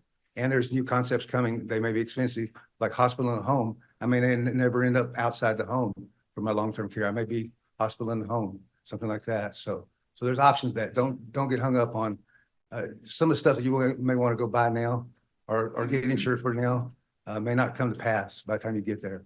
So that's where it starts. I'll just talk really loud. So this is sort of to follow up on what Dr. Novak said. But the question for you, Dr. Ricky, is what advanced care planning issues do you think are really important for folks with Parkinson's and their families? Okay, so advanced care planning can encompass a lot of different things. I have some patients who are very specific about exactly what they want in a multitude of different situations. And for them, advanced care planning is very specific. For people with Parkinson's, the first thing that should be addressed, and this is really for your care partners too, because this should be addressed for, in my opinion, every human, is what's called a medical power of attorney. And if you haven't heard of a medical power of attorney, essentially what it is if you can't talk to me and share your wishes with me, who's the person I should go to? It's more important for some patients because we have a natural progression that is the law. And typically we would go to a spouse and then we would go to the majority of children. I have a lot of patients who say, you're never going to get my children to agree and might even laugh when I bring up that suggestion. So those are the patients that a medical power of attorney is very important so that we have that second person that we can go to. Other conversations can be helpful, especially if you have preferences regarding if you were to get seriously ill or even end of life wishes. But what's most important is that medical power of attorney person knows what you want and can be that advocate or that voice for you. All right, thank you. Well, hopefully this has prompted some questions in your mind. So we want to open up the floor to see if you have questions for any of these very knowledgeable folks. Yes. Do you want to address that before we go to that? Sure. Okay, sure. I'm talking a lot today. So the question of, is palliative care the same thing as hospice? And the answer is absolutely not. Palliative care is an extra layer of support with anyone with a life-limiting or serious disease that can be addressed or entered at any stage of the illness. I see some patients as early as new diagnosis. Now, I might not see that patient with the same frequency as someone who is later in their disease course and has more symptoms. Hospice is a benefit for patients who have a prognosis of less than 6 months. And it is something that is essentially geared to keep a patient at home if that is their wishes. But it can provide a few nursing visits a week, a chaplain, medications that are focused on ameliorating symptoms. But these are very different care philosophies as well. Awesome. My question I think she's got a mic for you. I understand about getting a medical power of attorney, which I think it's very important. However, do you not think that a durable power of attorney and a medical power of attorney should be obtained? Or there's a difference. We're realtors. We tried to close on something and she had a medical power of attorney for her husband, but not a durable power. I'm just asking, what is your opinion of that? Do them all. Yeah. The medical power of attorney is exclusive to medical decision making. And there will be people who are patients who have one person as a durable power of attorney and another person as a medical power of attorney. But yeah, as much of those documents as you can do, they're all just to protect you and your interests.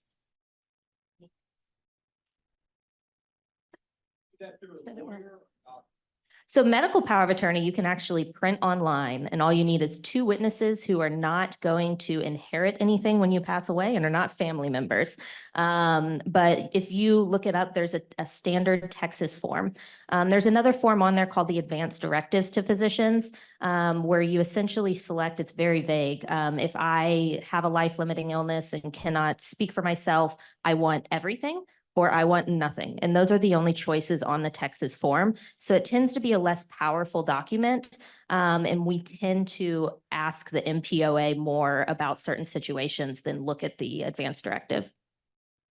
I would just add to that, that if you go to an attorney, chances are you're going to be doing a lot of different forms at one time. So you'll do a living will, a durable power of attorney, medical power of attorney, and that's a completely legitimate choice. But if you only want to worry about the medical power of attorney for now, then I think doing the free version is a good one. Yeah. Yes, ma'am. Hi. Beth. My question is about you all on the panel. UT's so overwhelming with departments and people and doctors. How do you work with someone like you, Jenny, or whoever? Do you make an appointment to talk over planning, or is that something through the doctor that we, a neurologist that we see? How do you access these services? Yeah, so your movement neurologist or neurologist in the community or here is probably pretty comfortable with addressing some of the baseline things like a medical power of attorney. Patients end up coming to me when their neurologist refers them essentially, because things are more complex than they can handle with the primary palliative care skills that they have, and they need a specialist. Now, as far as how to access UT Southwestern, I know it's hard, and sometimes it's hard to get in, but we have that information should be online as to how to get patients referred here as well. And then her resources are incredible. I send patients there sometimes, so I want you to speak to. Oh, me? How do patients get to you? Well, how patients get to us is that we have an intake number. I will give it to you. It's 214-648-6945.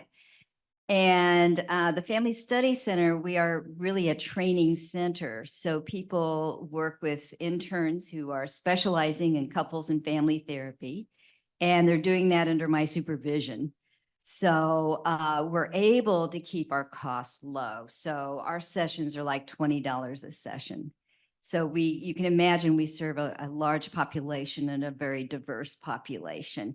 We do get a lot of referrals from within UT Southwestern Medical Center, but we also get referrals from the larger community too. One of the subspecialties for family therapists is medical family therapy, and that's becoming more important. And that's one of the things that we try to support our interns in understanding and knowing how to do as well. Matter of fact, I have one intern, and again, I've had for like 20 years now, I've had an intern on site at the ALS clinic, and they work with the patients and the patient's family members, because everyone, you need help. You need psychological help.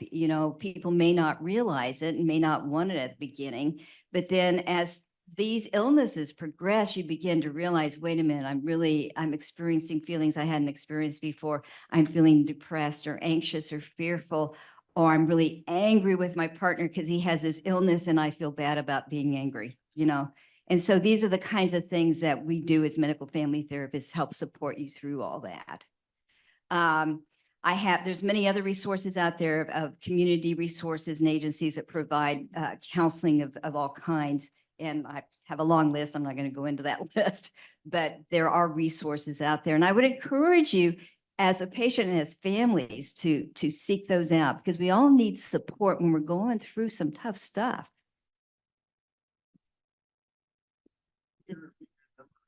Yes, I'll be glad to. It's 214-648-6945. And that's the intake number. And we have people call that number because we want people to know the services we're providing and they're being provided by interns in training, because some people don't want to work with interns. If that's the case, we can give them other referrals. Pardon? Oh, I'm sorry. I should have put a sign. 214-648-6945. We're located at Presbyterian Hospital, the main campus on Walnut Hill in Greenville is where we're located now.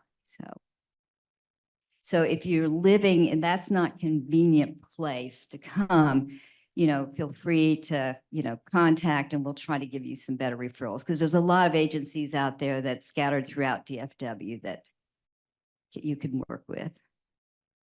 I will also add that we have a really top-notch multidisciplinary psychiatric facility on campus.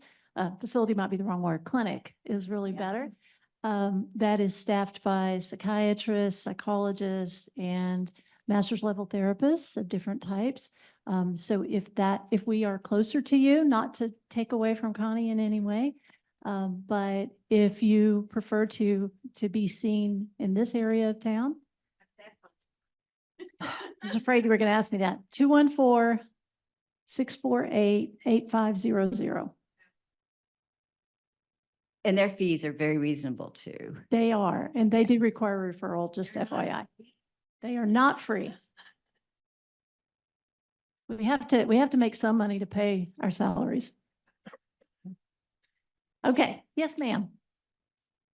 Regarding support groups, know of any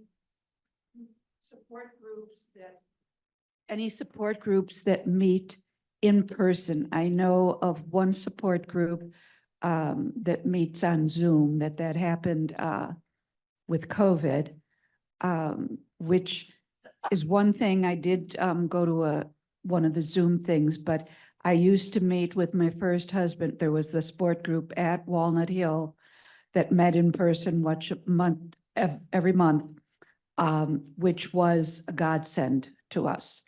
And I'm wondering that just meeting in person is so much better than meeting online, really getting to know each other. Are there any support groups out there now that meet in person?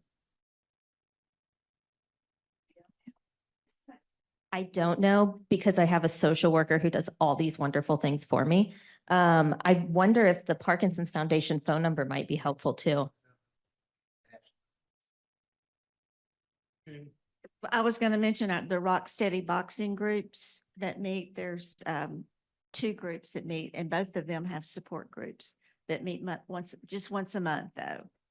So I think there's still some information out there. If you check with them, you could join that. Sometimes it's for the caregivers and the Parkinson's patients or participants, and sometimes it's just for the caregivers. And it sounds like Dallas area Parkinson's Dallas and South Lake for sure. Society. Did I get the S right? Okay, yes, DAPS, as we most know it, has support groups as well.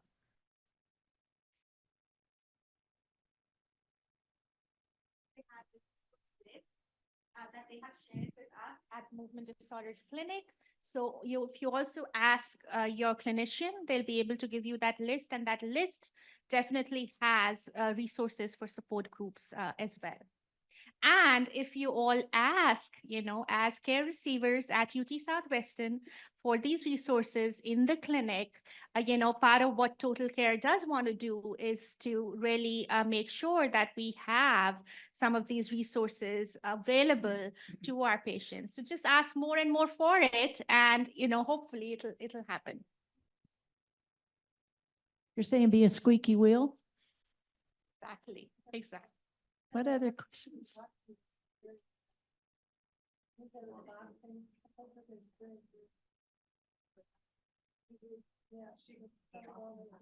We're getting another endorsement for the boxing group. Yeah.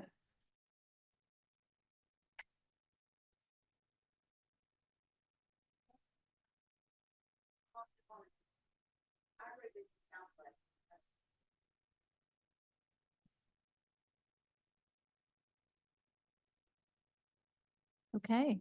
What other questions do you guys have about finances, insurance, emotional issues? Good afternoon, everyone. I had a question for Dan, and I also wanted to share my experience going through this topic. So, like you said, actually, at the stage that my neurologist first said that I could have Parkinson's, right? It was still a probability and it was not a certain diagnosis. Based on just that probability, I was denied long-term care, right? So for folks who are, going through that cycle, unless you do it really early, generally it gets ruled out. So that was the experience that I wanted to share with you. The other thing is that, fortunately my neurologist had recommended is that please watch out for short-term disability and long-term disability benefits as offered by the employer. So thankfully, my employer did support that. And in fact, this coming Monday is going to be my first week of an approved, or probably I just set in process the short-term disability from the employer. And, 13 weeks of the short-term disability benefit provided by the employer, I think is a very good benefit, and it would give me the time to basically focus on my health and get back to work, as against kind of feeling frustrated with the fact that you cannot take enough leave. Yeah, that was my perspective. Disability from both your private and from Social Security are not guarantees. Matter of fact, one concern I had, one minor complaint I had about the great service at UT Southwest is the students would come in and give this glowing report to the MDS about all the things I could do, and it never got into my record all the things I couldn't do. And so when it came time to file for disability, there was very little in my record that supported disability. And so you have to make a point sometimes of coming in. And I finally went to my MDS at the time, Dr. Kamani, for those of you who knew him at the time. I said, now we got to make a list of all the things I can't do. And that's at the bottom of that list. He signed and said, Dan cannot, go to work. And speaking of logistics, planning, and poop, I mean, I was missing meetings. I was missing important meetings because of my bodily schedule. Right. And that's a disability. I mean, I couldn't get a job at Walmart because I couldn't stay on post for 2 hours, ever. And so that's just one of the hard things about that. But if you keep going, you usually get approval through there. Right. So I had a question for you, Dan. Given that I'm going through this process of short-term disability, I also, in fact, am transitioning to a new employer, right? So it's not going to be the same employer who's actually supporting my short-term disability benefit. So is there a possibility to directly go from short-term disability to long-term disability when you're in transition to a new employer? When you're in what? When you're transitioning to a new employer. Well, I mean, there's legal issues with what an employer can ask you and what you can say and I mean, what you have to say and answer to. A company cannot ask you, do you have Parkinson's disease? They can ask you, do you think you'll be able to meet the duties of this job, which are such and such? And so they need to be careful with what they ask you. But yes, I mean, it's difficult. I was scared to death about anything I was doing as far as looking for a job after I was laid off and diagnosed with Parkinson's in the same month. And I was looking for a job and I was scared to death about everything. As it turns out, I was able to get a job without having to disclose Parkinson's because it did not affect my ability to do the job at that time. But that's good for 5 or 10 years. And then it affected my job and I had to retire. So that means that you need to serve for at least 1 year with the new employer before you can apply.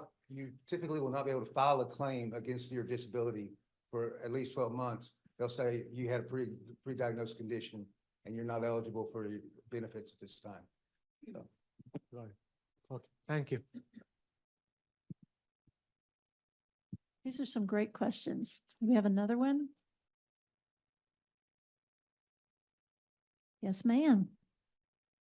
If you're retired and you don't have access to long-term, short-term activities through your employee, what are the best ways in order to get financial assistance, particularly as the disease progresses and you need to start considering in-home care and other such assistance? So in-home care is a big gap for a lot of patients, and it's because of the way our healthcare system works, essentially. Medicare and most private insurers don't cover any sort of in-home care.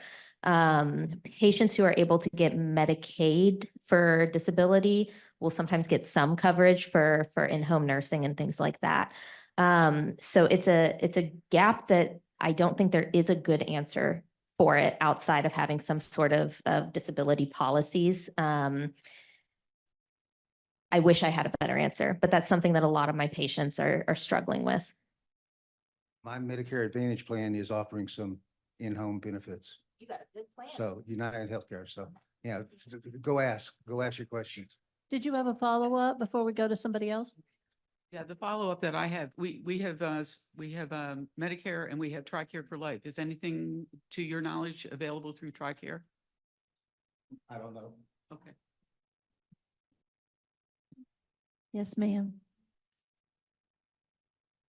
So if we have a Medicare supplement, we need to find out what is that something that might be made available to us as home care? Yeah, you would need to contact them directly. Most plans don't offer a lot. And so we can get things like physical therapy and occupational therapy in the home. But once we try to do things like a skilled nurse or just any sort of kind of round the clock care, that's very hard to get coverage for. A lot of our clinics will have maybe even some resources as far as private pay companies that we've gotten some good feedback on, but it's hard. I just wanted to mention that for veterans, you do get a long-term care if you're a veteran. Well, for the individual who has TRICARE, obviously, they're a veteran. Are you Vietnam era veteran? Because then there's automatic qualifications for disability. And the disability benefits of the VA will give in-home care. Yeah, if you're qualified disabled through the VA. Now, the percentage may make a difference. Yeah. But if you reach a certain level, yeah, that does tap into home care services. If you are Vietnam era and you were in Vietnam or you were in Camp Lejeune, it becomes automatic. Parkinson's is an automatic qualifier. Yeah. If you're not, that's the only thing that's bridging over now is the PACT Act, as they have extended consideration for those who have Gulf War, et cetera. But Yeah. dealing with the VA is not as simple. And then you also have to fight the battle of getting qualified. Yeah. But keep fighting because, yeah, at the end of the day, you'll come through. And the battle is Parkinson's in Social Security is still viewed as a movement disorder. It's a big battle. I mean, their list of criteria in the Social Security documentation on what would make me disabled is very heavily focused toward how much I can lift and carry. Not could I manage 150 faculty in my department and remember what decisions I made the day before. They didn't even have a classification for that. So.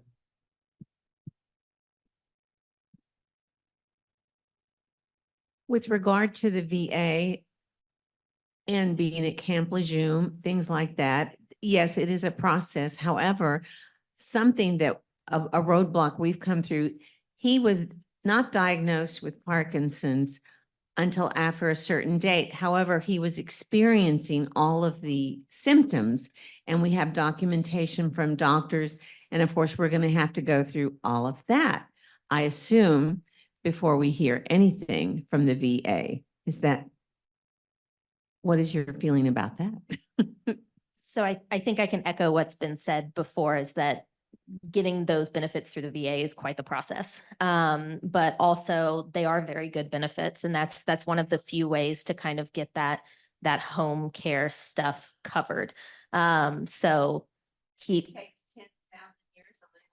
Yeah, and it's good to keep fighting that fight, but our system is very hard to navigate in a lot of different ways, and that doesn't make it any easier.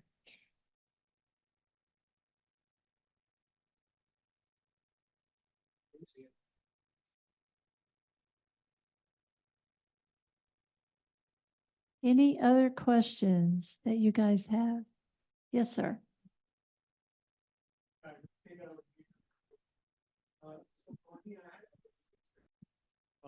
It's probably probably the youngest, I guess, Parkinson's patient here. I got diagnosed at 40 and I'm currently at about 44, no, 45. I have two great sons, 15 and 10.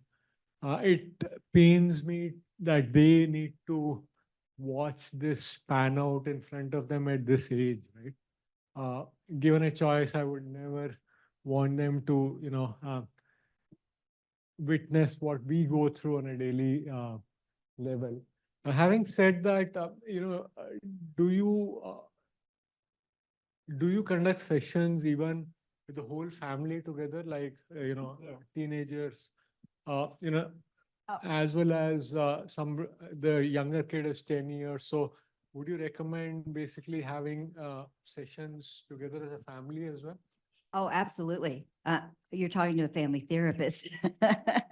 Absolutely, because we try to create a safe place where people can come together and family members can talk about what's going on. And sometimes we just are creating this space where we can open up the dialogue between family members, because I'm sure your kids are curious, they want to know, they have a lot of questions, and they're worrying about you. And at the same time, when we can address those things and help the family address those things, then that kind of frees them up to do other things that they want to do for fun and joy, because you want to keep those relationships alive, and you want to be not having all the focus on your illness. And yet we work with all kids. I mean, we have babies in our sessions, and I have to tell you, the 3-year-old is my best co-therapist, because they ask good questions and they're curious. They don't have any buffers there yet. And so absolutely, I encourage families to come together around an illness and talk about it and share. Thanks for asking that question. I think they will be a source of strength for me, because I guess, they only see the brighter side of things. And, yes, we have a tint in our glass which see the darker things, but they always have, they only see the lighter things. So probably it'd be a good strength, source of strength as well. And something about children, they live better in present time. We as adults don't live in present time very well. Right. We're thinking about the past, we're worrying about the future. And one of the things I know that an illness can do is it can bring someone to present time, where you're really making the moment of the presence. And that's a skill, to be totally present. And I think kids are good at that. Thank you for asking. Thank you. Thank Yeah, you. thanks for asking me that question.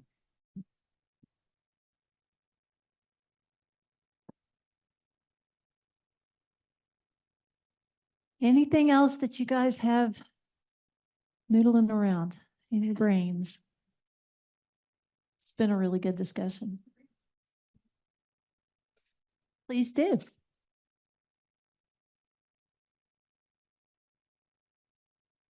My husband was diagnosed in 2017, and I didn't know anything about Parkinson's, and we joined up right away with the Parkinson Voice Project. It's been wonderful. What I wanted to ask you all is, how did you all get connected with Parkinson's? Because I don't know about the rest of all of you here, but I just think it's growing. I don't know if it's our age or what, but it just seems to be spreading like wildfire. And there is such a need for, I think about people who live in, I don't know, Smith City in Iowa, and they don't have these resources that we have here at the university and the Parkinson Voice Project. They're not close to the boxing opportunities. And they're just, we make a lot of phone calls from the clinic, and those people are lonely. They're, you know, they're on their own. They have no outlet. So it's just rampant. So we're so glad that you are all involved with Parkinson's, and maybe you have a story.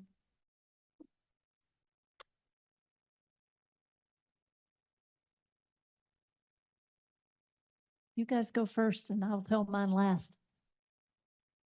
So a couple patients with Parkinson's actually changed my career trajectory, because I came into neurology residency thinking I was going to be a stroke neurocritical care doctor, and I definitely did not. But it was because I saw a couple patients in the hospital setting who had pretty advanced disease and had been managed very well medically, but a lot of these kind of support needs hadn't been asked for. A lot of these, what would you want in this situation, hadn't been talked about. And so working with that patient's family and seeing kind of the distress of them not knowing what their loved one would want and their loved one not being able to communicate it really actually drove me towards palliative care. So that's why I kind of do what I do today. Yes, we didn't know anything about Parkinson's either until I was diagnosed, and I asked my wife to not talk about it, and that was a big mistake. Don't ask your spouse to keep your secret and cut them out from their support functions. And so she didn't have support for the first couple of years, and that was a bad mistake. The second thing I did was, my daddy always said, either get involved or shut up. And so I got involved and started volunteering with the Parkinson's Foundation. And you'd be amazed at how much energy is going on around the world and around the country from foundations and groups trying to reach out to people. And at the same time, we run campaigns all day long for newly diagnosed. We run webinars. Everybody runs webinars now. Everybody has seminars. And there's still people you don't know that don't know anything about Parkinson's or how to find help. So one of the reasons for our big emphasis at the Parkinson's Foundation is a 1-800 number. There's 15 people you can call, ask anybody in the family, call and ask any question about Parkinson's, and they'll try to get you in the right direction. You can go on our websites, everybody else's websites, and do searches on any symptom you want to search on. You'll find fact sheets and webinars and all that stuff. And that was not available 15 years ago when I started. So there's a lot of stuff out there. But my short answer is, and I learned this in IBM the hard way, just don't wait for letters from headquarters to fix everything. One person at a time, ask everybody you know, do you have Parkinson's? Are they connected? Do you know anybody that has Parkinson's? Are they connected into the community? And do they need somebody to talk to? And so just one person at a time is the only way to get the word out. Okay, so how did I get here? Actually, I was invited by Anuba to be a part of this total care program. And I think, Vicki, you were part of that suggestion as well. I had worked for 8 years running groups for ALS patients. And that taught me a lot about chronic illness and how to be with people in that process. And I'm so grateful to that experience and all those patients I had an opportunity to work with. And then at UT Southwestern, you know, we started having more of a movement around serving people who are dealing with chronic and acute illnesses. And that's where medical family therapy comes into play. Medical family therapy has been around for a while, but I have to confess, I learned it the hard way by working with people who were really suffering. And so when I was invited to be a part of the total care, I thought, absolutely, I want to do this. This is important work. I felt very privileged to be asked to be a part of this program, to be honest. And so that's how I arrived here to be with you today. And it's, you know, it's a privilege to just be with all of you, because as a medical family therapist, I'm learning every moment from the people I work with, because they share, they teach me, and they certainly have taught me how to be a good listener. I hope that answers it. So I'm not supposed to talk other than to lead you guys, but I will tell you my story as well. When I was a fellow in neuropsychology here at UT Southwestern, which was a really long time ago, we were doing pallidotomies here at the university. And one of my jobs was to do pre and post neuropsychological evaluations for folks who had pallidotomies. So that was my first introduction to Parkinson's. Over the next 20 some odd years, I continued to see patients periodically that had Parkinson's, although that was not my focus. And then about 8 years ago, I teamed up with a physical therapist in the School of Health Professions where I had transferred in, and we started doing some Parkinson's research. And so that has continued. We are still doing that, and that's why I'm here now. Along the way, I will say that my darling husband got diagnosed with Parkinson's disease, and he did. And so that obviously made it much more personal for me to be involved in this work. What other questions do we have? Yes, ma'am.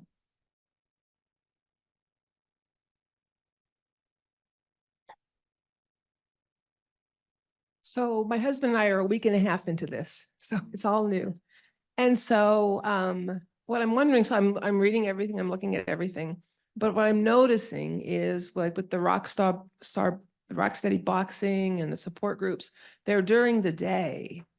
What's available as far as exercise, those things for people who are still working and can't do these things during the day to get started? And I'll certainly call these places, but if anyone in the room knows of something that's not middle of the day.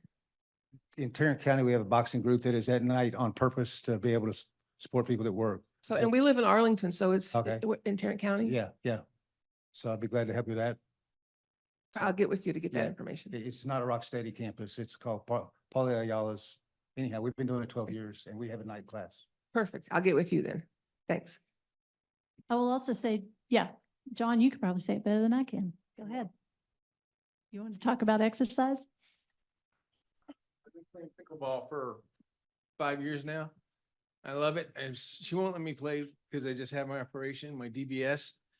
But hopefully next week I'll be back out there kicking butt. Not as good as Karen is. She stops me every time, but I did have a question for that kind of jumps on what she said. For people that don't drive anymore, I assume you still drive, Dr. Novak. Is that right? Yes, I stopped and started again. So you stopped and started again once you had the DBS? No, unfortunately, no. Oh. But no, sometimes your symptoms will come and go.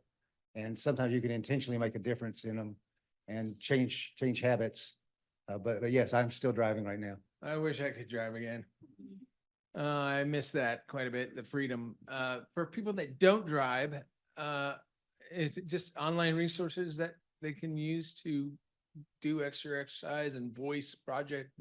Well, Things like that? the good news now with COVID is there's 1 million online resources for exercise and voice and everything else. The second thing I check into is your transportation available through your county or health and all that. There's different options available to be able to get Oh, I rides. forgot that. Yeah, to get rides to places. And actually my Medicare Advantage plan, I'm finding out is a good one today. Offers some options on taking me to doctors and taking me to appointments, stuff like that. So there's some options there also y'all check into. I just wanted to address the option of you're still working. I'm still working as well.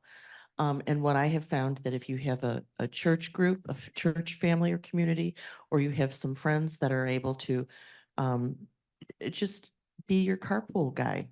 I mean, somebody to take them there. You have a responsibility to care for your family. And that's a real need. And yet a real need is being able to address the exercise and therapy that your partner needs. So there are friends that are willing to help. There are communities that are willing to help. There's churches that are willing to help. It may not be your church, but it still could be something that could be researched. So, and it doesn't cost a lot. So it's still available.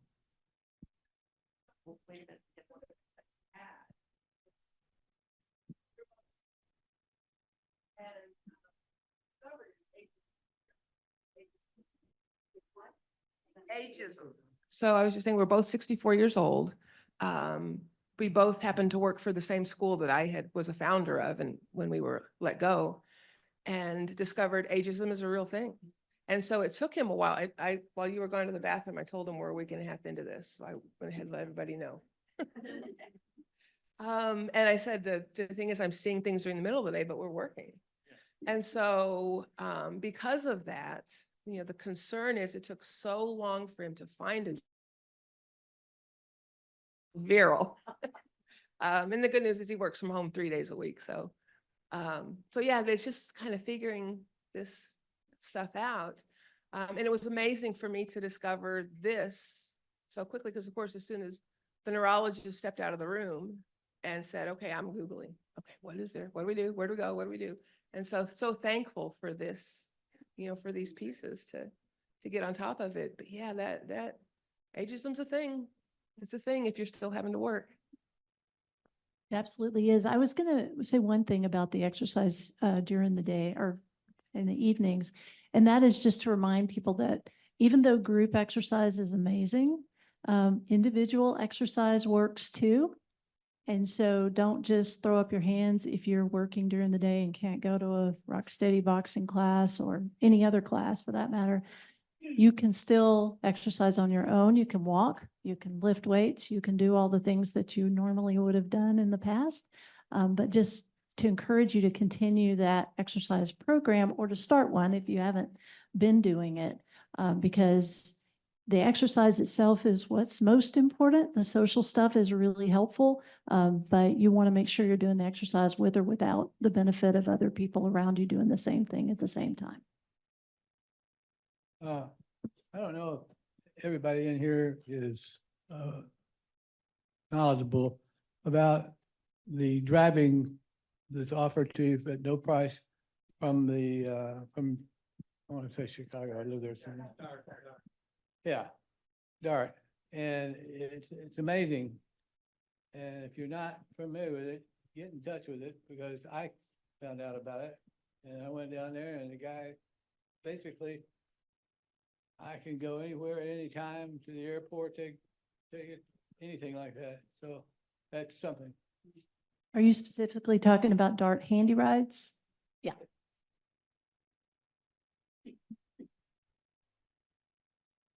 I just wanted to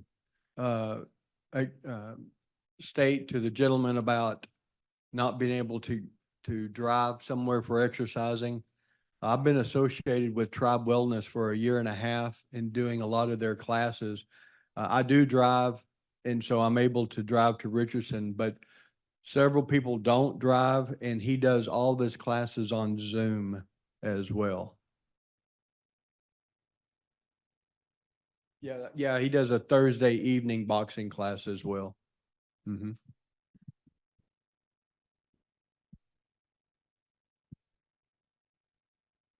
That's great. For those of you who've never been in a sport group, this is a lot like that.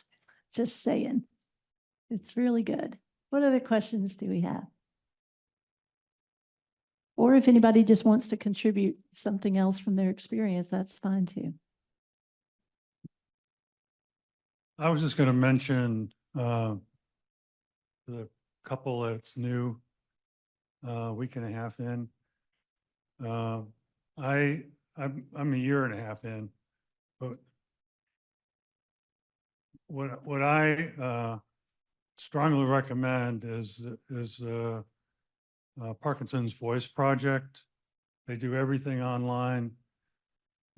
I saw great improvement in a very short time with my voice, and it lends confidence, makes you feel more alive and more empowered. Anyway, that's something you can look into. I think you can do. You may not even have to go sign up in person, but all the therapy is done online. Hillary. Yes, hello.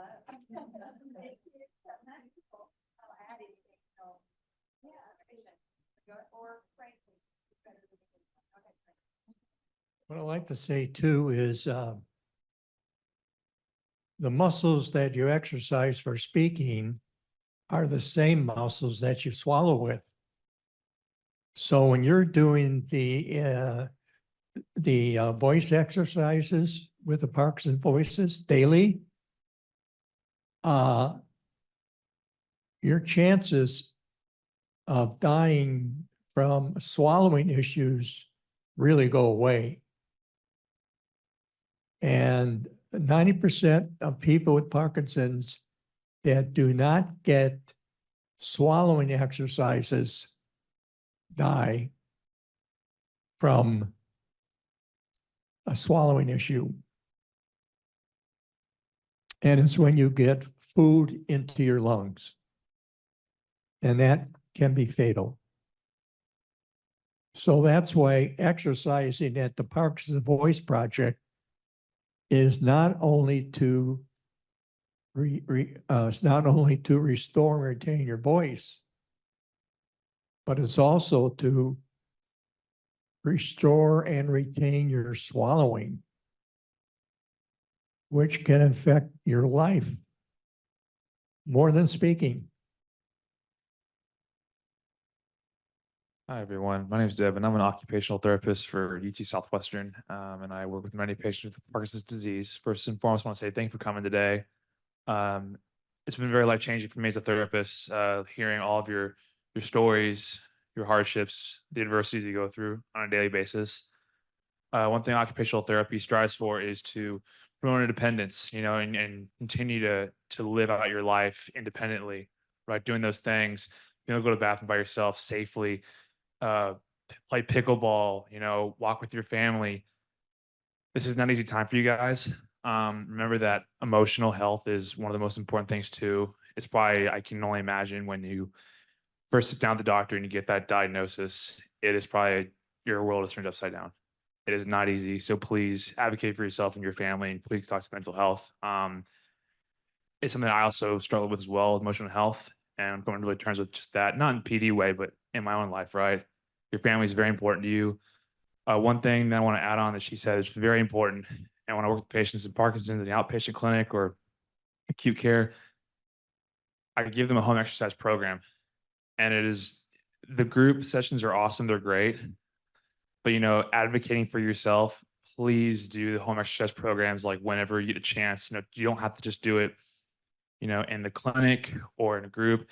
It is advocating for yourself. If you want to give yourself a fighting chance, please also do the stuff on your own, safely, obviously, but don't just rely on, you know, the group sessions or, you know, just, you know, say, oh, I can't go today, I'm trying to do it. Please do it. I'm begging you, like that's the biggest thing I see is like, and I asked my patients, hey, did you know, get a chance to do your HEP or did you do this? Like, oh, well, no. And I was like, you don't have to do it with me. You know, the goal is to get you independent. The goal is to get you to do these things that you want to do.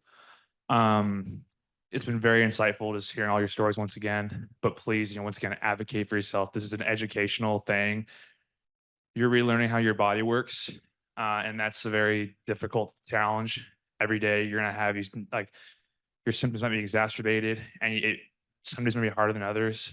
And that's really difficult, you know? So like, if you all learn everything, please let me know. I'm certified in Tai Chi and it's something that I've also used in group settings as well. Tai Chi is so important because it taps into a type of medicine you don't really see. You know, this is so UT Western medicine. Tai Chi is this form of martial arts as was described by our doctor therapist, Matt. And it taps into this energy. It's restorative, it's healing. And also there's so many benefits to it.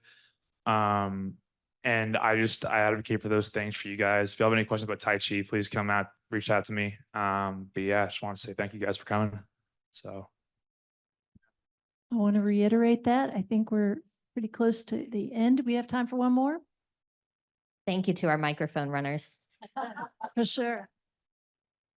I just want to bring up like how important everything I've heard today about the Parkinson Voice Project that is so great. That is wonderful, but I also want to bring up about music, how important music is, and how your singing voice and your speaking voice are two different parts of the brain. And so play some music, and music that has words that you can sing along with. Or if you're the caretaker, sing with your other person. That sometimes that's easier than speaking. And I learned that through my first husband, when he sang a song one time, just with a little prompting about the weather. And he sang, this was when he was at daycare, he sang a verse of A Foggy Day in London Town. And then he sang for me, London Bridges. And I realized then how important it is. And another thing that I learned with my husband, that when eating became more difficult, especially when I would go to work and I would make lunches for him, or other times, that finger foods work wonderfully. Just as they do for toddlers, finger foods worked wonderfully for him when he had more trouble with that. And those are the kind of things that you get in going to a support group, that you learn from each other more than you can in going to your doctor visits. So I think it's really important to talk to each other about the different things that work for you that might help someone else. That the support group that I went to with my first husband, I continued on with that support group for 5 years after my husband passed away, just because of the friendships that I made there and how we could help each other. That to me, that was just very, very important. Thank you very much. I'll just add one thing on Parkinson Voice Project. Our wonderful advocates here, who are Speak Out graduates, have chatted us up beautifully. The one thing I want to make sure everyone is aware of is there is no charge for any of our speech therapy services. So that's why hearing about insurance and PT and OT are so important, and you hit max with your insurance. So please know that speech therapy is always a part of your journey, and we are here for y'all for the long haul, and we do everything online as well. And so there you go. I've been with Parkinson Voice Project for 7 years and 4 months. And I was diagnosed in January 2017. And after I passed my voice exercise successfully, you have to, be with the speech language pathologist one-on-one for about 4 to 5 weeks, depends on how long, it depends person. And then I tried out for the intentional singers. So I've been singing with the intentional singers for 7 years and almost 4 months. And it is a blast. Let me tell you this, we have one we're working on now, a performance coming out. And the song we're singing, one of them is Papa Loves Mambo. You ever hear that? So that shows the variety of songs that we sing. We'll sing all different types of songs, and we have a blast. And our group is about 40. And you know what? You don't have to be a professional singer. You just have to pass Speak Out and come and have fun. And if you like it, great. And if you don't, well, you try it out, right? There's no trying out. You just come and have fun. Thank you so much. I just want to thank these experts that are sitting here at the table with me for all the things that they have shared with you guys that I think are really useful. And I want to thank you all for all the wisdom that we heard this afternoon as well. So thanks. I told you this morning that this was our first, and we really had no idea what to expect. And with the weather, we had even less idea of what to expect. And we were prepared to call folks and say, and speakers and say, thank you so much, but no need to come. We are deeply, deeply appreciative of your time and your energy, of your willingness to share stories. For those of you who presented to us in some form or fashion, we are always so thankful to have experts like these folks and the others at UT Southwestern. On your table, if you have not already filled out your feedback survey, it's very important to us, and here's why. Earlier this week, Anupa and I had a chance to visit with a donor family who's very large, who actually got the Total Care program started. It was a wonderful visit with them, but they said to us, what's the impact? Do you know what the impact is? And we said, well, not yet, no. I mean, we're kind of a year into it. We don't know the impact. I said, well, how are you going to measure the impact? And we talked a little bit about some ideas that we have to do that, but the one individual said, Vicki, even if you can get feedback from folks, even if it's just comments or verbal, you know, this was great, or here's what it did for me, that's really powerful from a donor perspective. So please, please, if you would take an opportunity, if you don't feel like doing it today, you guys have email addresses for Total Care. Drop us a note, tell us what we did well, and what we could do again if we did this again. Also, you've got Total Care information on your table. If you have so inclined to share it, we would love to do that. And then if any of you are interested in being more involved in the work we do, we would love to know that as well. We made a commitment that when we launched this program, that what was going to drive this program are patients and their families. And so we've had many conversations with folks at UT when somebody says you need to do such and such. And we said, well, that's not what our advisory council told us. Our advisory council told us something very different. And so we're going in this direction. So if you have an interest in participating in that, we would love to hear from you as well. Otherwise, the team, Anupa, Janice, Dr. Sharma, many thanks to you. Y'all have safe drive home. Be careful.